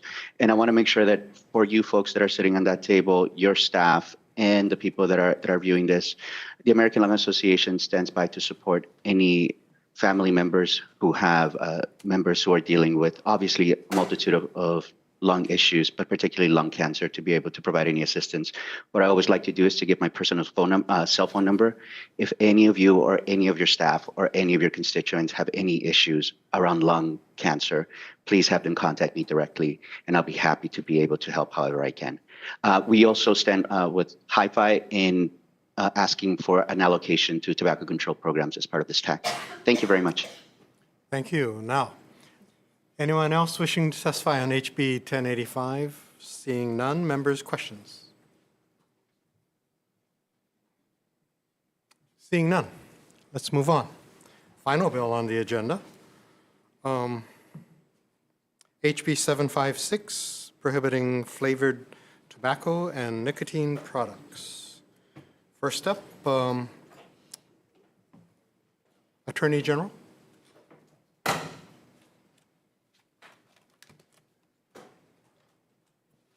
Hello again. My name is Chelsea Okamoto, Deputy Attorney General with the Tobacco Enforcement Unit. Thank you again for hearing this bill. Our department's in support of this bill. It's no secret that the tobacco industry targets our kids with flavors, and there's new product innovation there. It's had a significant impact on an entire generation of our kids and young adults. The department asked for several amendments, which we've outlined in our written testimony, and we reference HB 1116 for wording. We know concept flavors have come up in markets like California when they're attempting to skirt around the flavor bans that are in California. So they have chemicals in these products that mimic the cooling effect of menthol without the actual flavor of menthol. So we recommend definitions to be inserted from HB 1116 to address those new products that are on the market. We asked for a definition for inspector to be inserted to create a separate definition of nicotine that's separate out from nicotine products, and we suggest some wording in our testimony for that. And we also asked to include a repeal of the preemption statute found in 328J-115 HRS. We asked for other smaller technical changes as outlined in our written testimony, and we ask that you include these amendments and pass this bill. We're available for questions, and thank you for the opportunity to testify. Thank you. Hawaii State Council on Developmental Disabilities. Thank you, Chair, Vice Chair, committee members. Daintry Bartolos for the Hawaii State Council on Developmental Disabilities. We stand in strong support of this measure. We'd just like to really emphasize for our population, especially individuals with intellectual and developmental disabilities, it's very easy for them to be manipulated and encouraged to try such flavored tobaccos in e-cigarettes because they are the highest bullied group and they want to fit in. And so more parents come to us and have expressed how their children are being enticed more and more to try e-cigarettes. It's easy to teach somebody, a cigarette is bad, but the canisters that e-cigarettes come in look like an inhaler.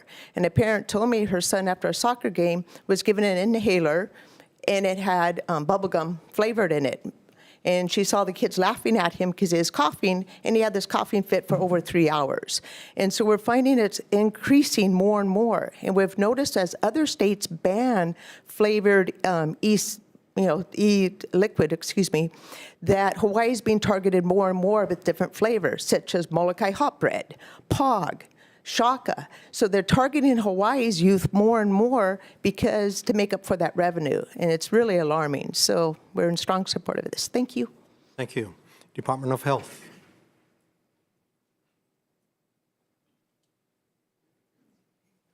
Good morning. I'm Lola Irvin, representing Dr. Kenny Fink for the Department of Health.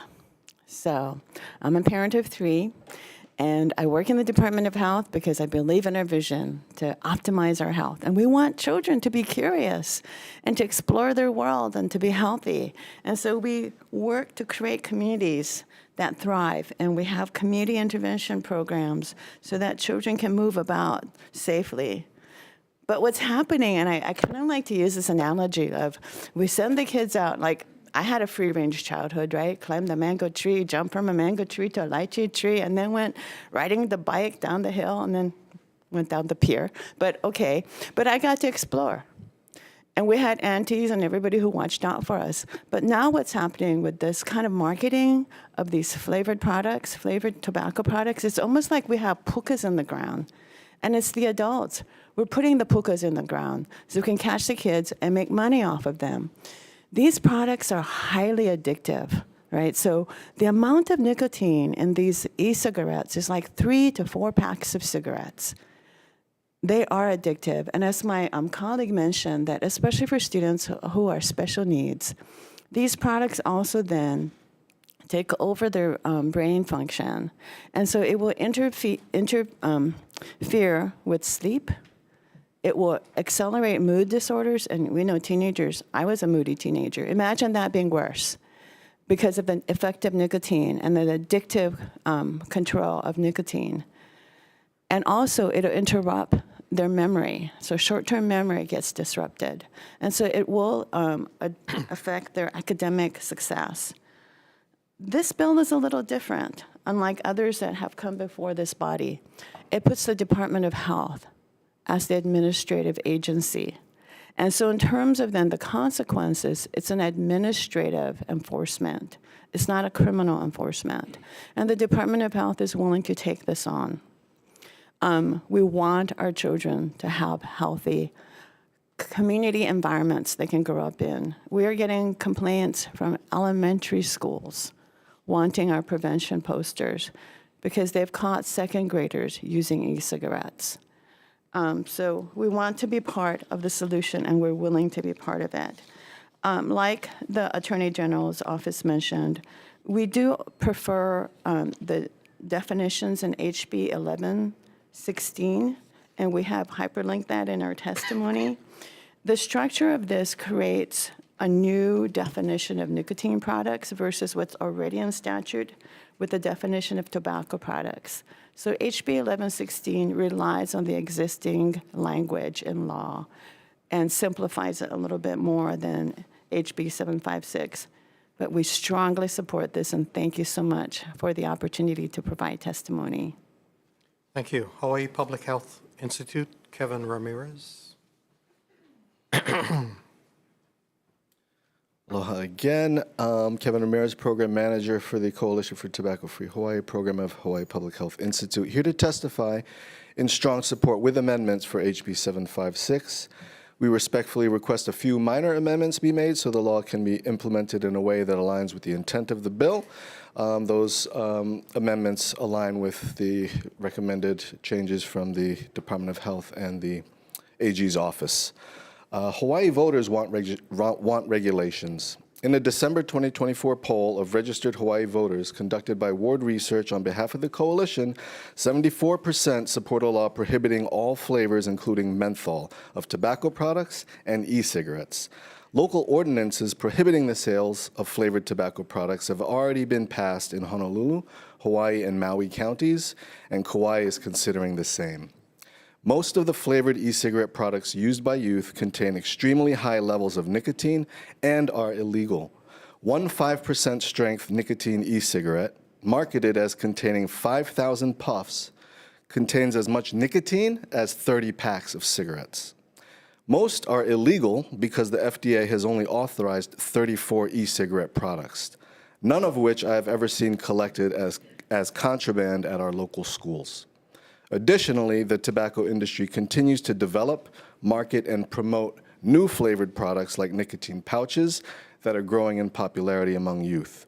Ending the sale of all flavored tobacco products will reduce their appeal and protect our children from a lifetime of addiction.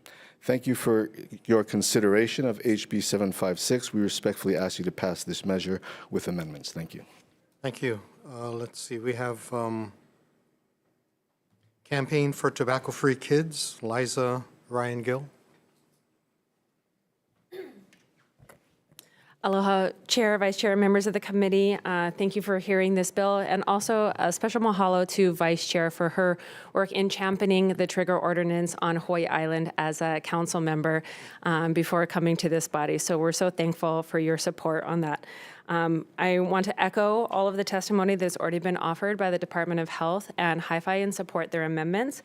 Just also wanted our role as an international and national organization and also representing here in Hawaii.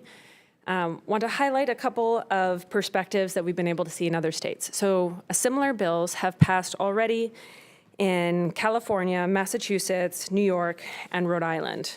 In all of these states, we've seen substantive decreases in the sale of e-cigarettes. In California, nearly 50% decrease. In Massachusetts, nearly 90% decrease. New York, nearly 63, and Rhode Island, about 55% decrease in the sale of e-cigarettes in the time that they have implemented this policy. During that time, all of these states have also seen reduction in combustible cigarette sales as well. So just when you're thinking about how would this impact us, we do have good research. This is from the CDC Foundation. We're willing to share this with all of you.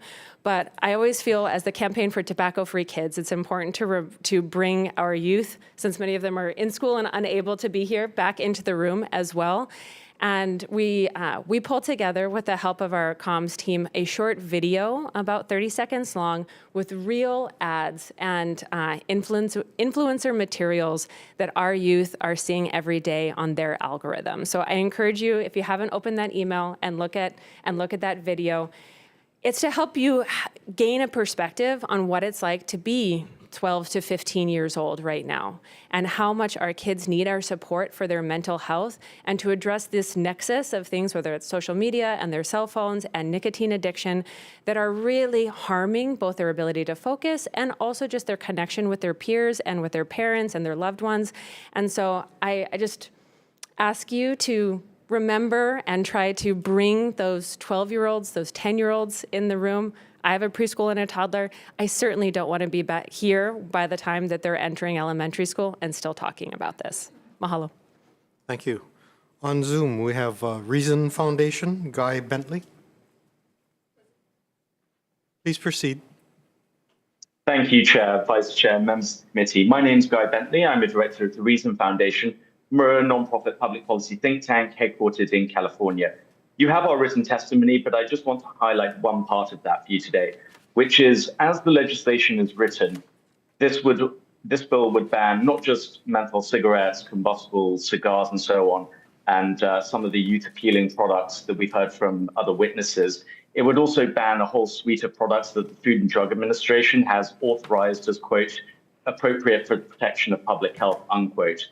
And these are products that the FDA has evaluated and authorized for sale because they help adult smokers switch to a safer product, but crucially, they don't appeal to youth. And that's one of the big issues we want to bring up with the committee to ensure that the legislation as written does cover those products as well, which could be detrimental to public health. Also, unfortunately, from other jurisdictions, according to Yale University's Abigail Friedman, when we have seen these kind of bans put in place, we have seen cigarette sales increase after flavored alternatives to combustible cigarettes are banned. So, for instance, one e-cigarette flavored pod for every one that is not sold because of a ban, an additional 13 cigarettes are sold. But with that, I'll leave it there, and thank you so much for your time. Thank you. Also on Zoom, we have Chinatown Liquor, Run Sakanashi, not present, in opposition. Number One Store on Zoom, Hinam Wang. Please proceed. Good morning. Hello, my name is Shi Nam Huang. I oppose HB 756. I am local business owner in Honolulu. I have owned my store for 20 years. I may not speak in good English, but I am very responsible owner. This bill will be harmful for store owner like me, and future put children in danger. This is because your and research show reduction in punches when being like this past, what you can see clear in the illegal markets. The state will lost a lot of tax dollar and will you cost the state even more money to enforce this bill. Prohibition is not the answer.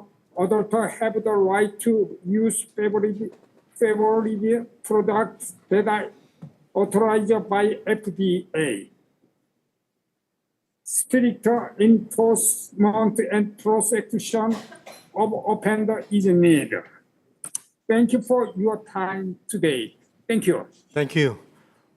Discount Smoke Shop Hawai'i, Michelle Jordan. On Zoom, not present. In opposition. Kaiser Permanente, Jonathan Ching. Not present. Wawa Village Market, Young Park. In opposition. On Zoom, American Lung Association, Pedro Haro.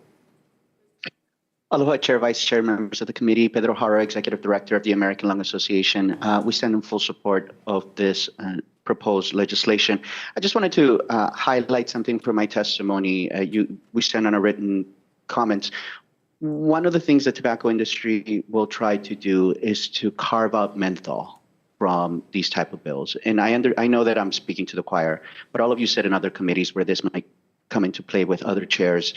The importance, and what you always have to think about, the biggest flavor that they have to their disposal for tobacco companies to get new smokers, which at least 90% of the base new consumers are people under the age of 18, is menthol. And the reason that they have that is because it masks the negative intake side effects when you start smoking, when you start vaping. So it's incredibly important for tobacco companies in order to addict children to have menthol in their flavoring. So you'll go to any vape shop, you go to any tobacco product stores, and you'll see menthol included in almost every single product that they have. And the reason for that is because it helps with the addiction. Now, while many store owners will inherently talk about that we don't sell to children, they will talk about how this is important. We have to remember the tax dollars and the profits that are brought to the businesses in Hawaii are on the backs and the lives of our current keiki. So this is blood money that is in our hands. We are trading in profit for the lives of people. It's really, really important to keep menthol in this bill. It's incredibly important to hold tobacco companies accountable. And this is one of those ways that we know is a proven method to be able to stop having our children be addicted in future generations and our current generation. Thank you very much. Available for questions. Thank you. Let's see. We have written testimony. My rough count is 32 in support, 11 in opposition from individuals and organizations and businesses. Anyone else wishing to testify on House Bill 756 in person or on Zoom? Seeing none, let's have questions. Members? Seeing none. Attorney General, I have a question, if I may. See, this bill contains a blank amount for an appropriation. The bill you referenced, the governor's bill, HB 1116, suggests $1 million per year. Is that a similar recommendation for this bill? Again, Deputy Attorney General Chelsea Okamoto on behalf of the Tobacco Enforcement Unit. So HB 1116, that is the administration package bill, and so that is the recommended amount that was requested by the Department of Health to effectuate this bill. And maybe Department of Health would be better able to answer that question. I'm trying to find out what blank amount should be filled in for this bill. Right. So we understand that that would be the appropriate amount because that aligns with the administration package. Okay, thank you. Okay, thank you. Also, while you're up there, in your testimony, you suggest repealing the preemption statute. Can you explain why? Sure. So in order to have a more comprehensive approach, we'd like to pair what the local counties are currently trying to do with their flavor bans, and then also include this administrative enforcement. So you have the criminal stuff that the flavor ban that would be triggered by the repeal of the preemption that would be in effect alongside the administration enforcement by the Department of Health. So they kind of are complementary in nature, and we just want to be as comprehensive as possible when we are trying to tackle this problem, to do both things at the same time. Okay, thank you. Thank you. Any other questions? If not, members, let's proceed to decision making.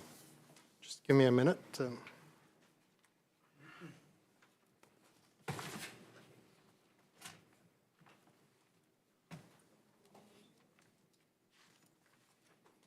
Okay, so members, on the first bill, HB 712, regarding the 340B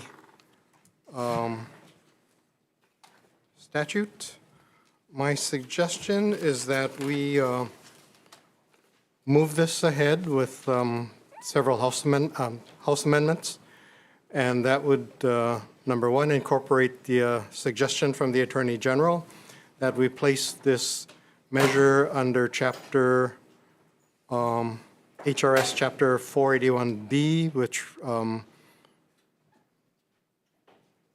affects unfair practices, which is more appropriate than what is in the bill.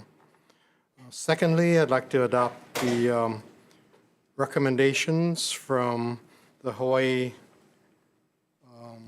from the Healthcare Association of Hawaii, which would delete references to wholesale distributors, as well as making it clear that violations of this section shall be covered under unfair or deceptive acts or practices. And finally, provides clarification on several definitions of 340B covered entities, 340B drug, and manufacturers. Finally, I'd like to defect the date and move this forward. Members, any questions, comments, or concerns?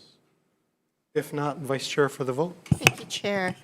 Members, voting on House Bill 712, Chair's recommendation is to pass with amendments.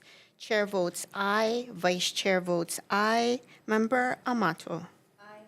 Member Chung. Aye. Member Martins. Aye. Member Olds. Aye. Member Takanouchi. Aye. Member Alcos. Aye. Member Garcia. Chair, your motion, I keep doing this wrong. Chair, your recommendation is adopted. Thank you. And just a matter of housekeeping, for the bills that we move forward as House drafts, just want to add that we're going to defect the date on all of them. And this simply ensures that there is further discussion in the subsequent committees that consider this. Also, if there is an appropriation, we're going to blank it out and put that amount in the recommended report language. Next bill, HB 72, regarding registration of pharmacy techs. I'd like to move this forward with amendments suggested by Walgreens, which excludes auxiliary pharmacy personnel such as cashiers from this registration. Also, clarifying the duties of pharmacy technicians and clarifying that supervision by a pharmacist of technicians, we should remove the word, quote, observation, so that the pharmacist doesn't directly have to observe a technician administering a vaccination, for example. Finally, defect the date, and there's no appropriation. So with that, members, any questions or comments? I might add that I think there's good reason to register pharmacy techs. Under the measures we passed last year, they, for example, have the authority to administer vaccinations and their shots to the children as well. So I'd like to move that forward. Vice Chair for the vote. Thank you, Chair. Voting on House Bill 7-2, Chair's recommendation is to... 712. I'm sorry. I'm sorry, 7-2. You're right. You're right. Voting on House Bill 7-2, Chair's recommendation is to pass with amendments, noting all members present. Any members voting no? Any members voting with reservations? Chair, your recommendation is adopted. Thank you.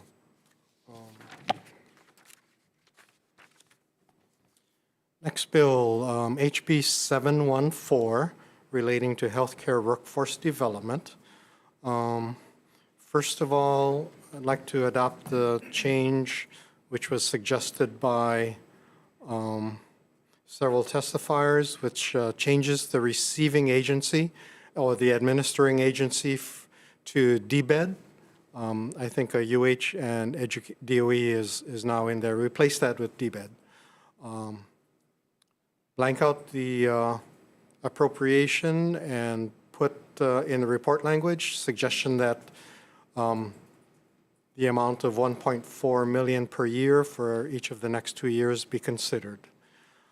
Finally, technical and changes as well as the effective date.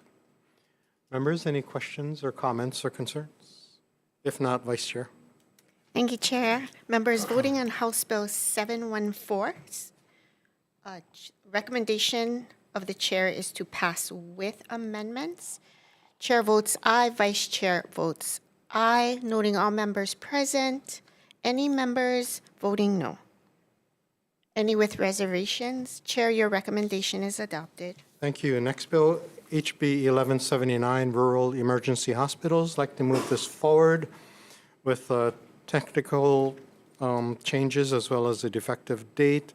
In report language, I'd like to note testimony from Department of Human Services to the effect that they will seek a clarification from Medicaid as to ramifications of this change to, quote, critical access hospitals from what is currently rural emergency hospitals. So any questions, comments? If not, Vice Chair for the vote. Thank you, Chair. Members voting on House Bill 1179. Chair's recommendation is to pass with amendments. Chair votes aye, Vice Chair votes aye, noting all members present. Any members voting no? Any with reservation? Chair, your recommendation is adopted. Thank you. And the next bill is HB 139, providing coverage for fertility preservation services for people undergoing treatment. I'd like to move this forward with a defective date, as well as report language for future committees to consider whether spouses of those who are currently covered should be specifically included. There are cost implications. From a health perspective, we think it's warranted, but since there are cost implications, we'd like that to be considered by future committees. So, members, any questions or comments? If not, Vice Chair. Thank you. Members voting on House Bill 139, it is the Chair's recommendation to pass with amendments. Noting all members present, anyone voting no? Any with reservations? Chair, your recommendation is adopted. Thank you. This next bill, HB 612, prohibiting certain surgeries. You know, I was prepared to move this forward, but I thought the testimony from Dr. Nicolay was very compelling and provided doubts in my own mind. I note that there is a Senate companion, so it may well move over and provide further discussion, but at this point, I'd like to defer the bill. Next bill is HB 250 regarding to prior authorization. Now, bear with me, members. I know this is a somewhat complex bill, but I'd like to move this forward with several recommended amendments. First of all, I'd like to thank the author of the bill for putting a lot of work into this. Chair Martin, thank you. I'd like to add to the purpose clause a third purpose clause to the quote, a third purpose would be to reduce delays in considering prior authorization requests for urgent and non-urgent health care services, period. I'd like to therefore add a new section using language from HB 954, page 13, through page 15, to the effect, and please bear with me because this is new language, I'll read it literally. Prior authorization for non-urgent healthcare services, submission of requests, determination time frame, automatic approval. To the effect that a healthcare professional shall submit a prior authorization request for a non-urgent healthcare to the utilization review entity no later than 5 calendar days before the provision of the healthcare service. Subsection B, a prior authorization request submitted pursuant to subsection A shall be deemed approved 48 hours after submission of the request if the utilization review entity fails to, 1, approve or deny the request and notify the enrollee or the enrollee's healthcare provider. Subsection 2, request the healthcare provider for additional information needed to render a decision. Or subsection 3, notify healthcare provider that prior authorization is being questioned for medical necessity within the 48-hour period. The utilization review entity shall have an additional 24 hours to process the request from the time the healthcare provider submits the additional information requested pursuant to paragraph 2, subsection 3. Paragraph 2. Furthermore, any healthcare provider who fails to submit the information requested pursuant to subsection B within 24 hours shall submit a new prior authorization request. Finally, for purposes of this subsection, information needed to make a decision includes the results of any face-to-face clinical evaluation or second opinion that may be required. Further subsection regarding prior authorization requests for urgent healthcare services, determination timeframe, and automatic approval. Subsection A prior authorization request submitted for an urgent healthcare service shall be deemed approved 24 hours after the submission of the request if the utilization review entity fails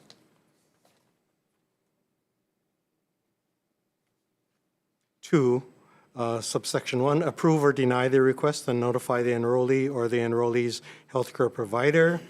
Subsection 2, request the healthcare provider for all additional information needed to render a decision. Or subsection 3, notify healthcare provider that prior authorization is being questioned for medical necessity within the 24-hour period. The utilization review entity shall have an additional 12 hours to process the request from the time the healthcare provider submits the additional information pursuant to paragraph 2.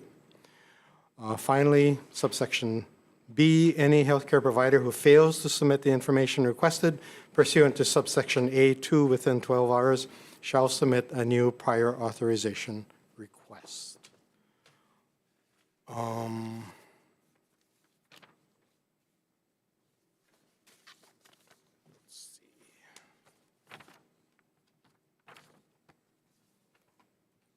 Also, I'd like to make amendments suggested by Dr. Lewin Shipta on page 5, line 2, adding laboratory and diagnostic tests to the list of services that trigger prior authorizations. Also, change all references in the measure from commission to working group. Finally, on page 4, line 3, change the word commissioner to agency. Finally, add a defective date. And also in the committee report, I'd like to note that several testifiers suggested different compositions for the working group that is to be created. You know, because this is more a regulatory than a health-related decision, I'd like to add report language that suggests future committees consider the most effective composition for this working group that could carry out the intent of the bill. Finally, I'd like to thank HMSA for moving forward on their efforts on prior authorization. However, I'd like to move the bill forward because I think it keeps the conversation alive. We're the first of 3 House committees to consider this. It's not a finished product, but as I said, I'd like to keep this issue alive. So with that, members, thank you for bearing with me. Any questions, comments, or concerns? I just want to comment, thank you for taking so much time to make a better product. Really appreciate it. Thank you. Vice Chair for the vote. Thank you, Chair. Members, voting on House Bill 250, Chair's recommendation is to pass with a very thought-out amendment. We have Chair voting aye, all members present, anyone voting no. Members, any with reservation? Chair, your measure passes. Thank you. Next bill, HB 1085, raising the cigarette tax.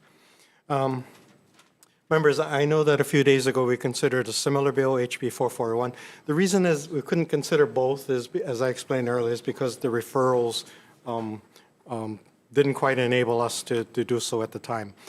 But having said that, I'd like to move this forward. I think it has merit, and in expanding the cigarette tax to include e-cigarettes and having the proceeds be moved instead of a general fund to the entities mentioned in the bill, including Cancer Center. I'd like to make technical amendments as well as defecting the date and move this forward. Any questions, comments, concerns? If not, Vice Chair. On HB 1085. Thank you, Chair. Members, voting on House Bill 1085, it is the recommendation of the Chair to pass with amendments. Noting all members present, any members voting no?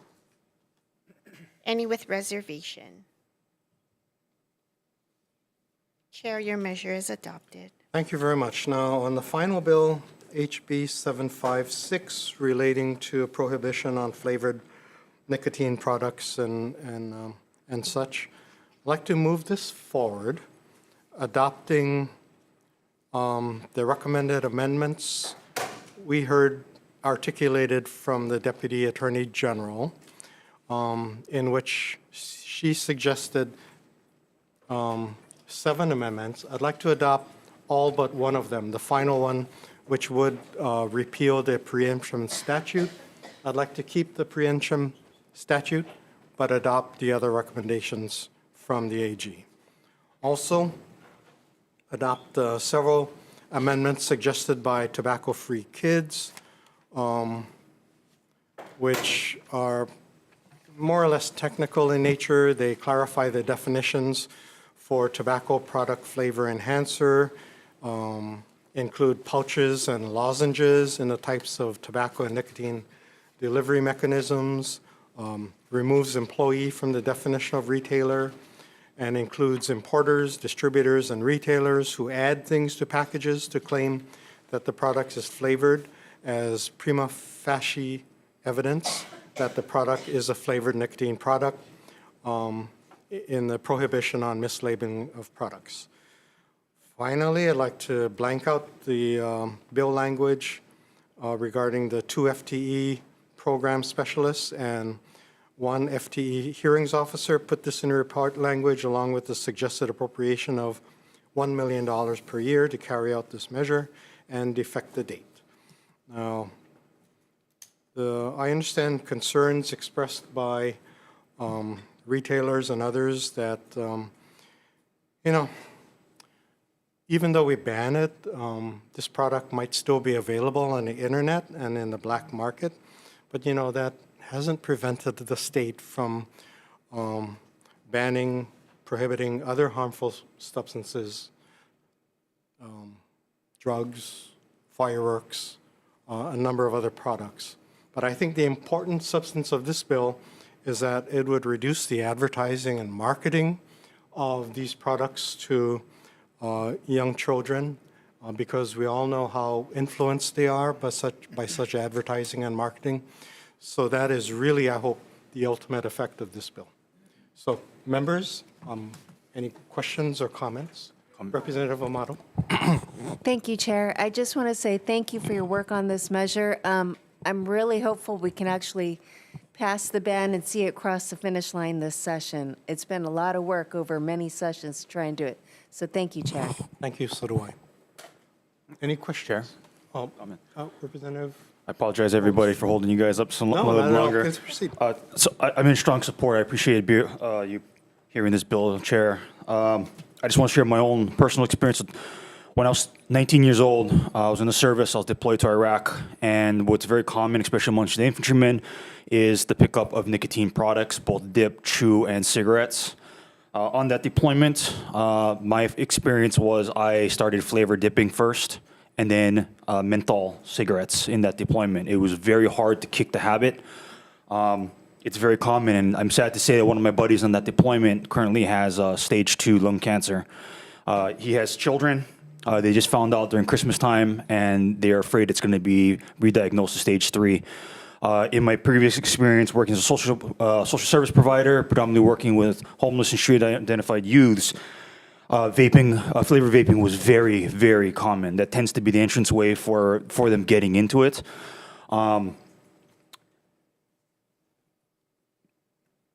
As we see with a lot of the cancer treatments we have here, we're setting up our youth for failure. So I appreciate it, Chair. Thank you. Thank you very much. Any other questions or comments? If not, Vice Chair. Thank you, Chair. Members, voting on House Bill 756. It is the Chair's recommendation to pass with amendments, noting all members. Any members voting no? Any members with reservation? Chair, your measure is adopted. Members, thank you very much. We're adjourned.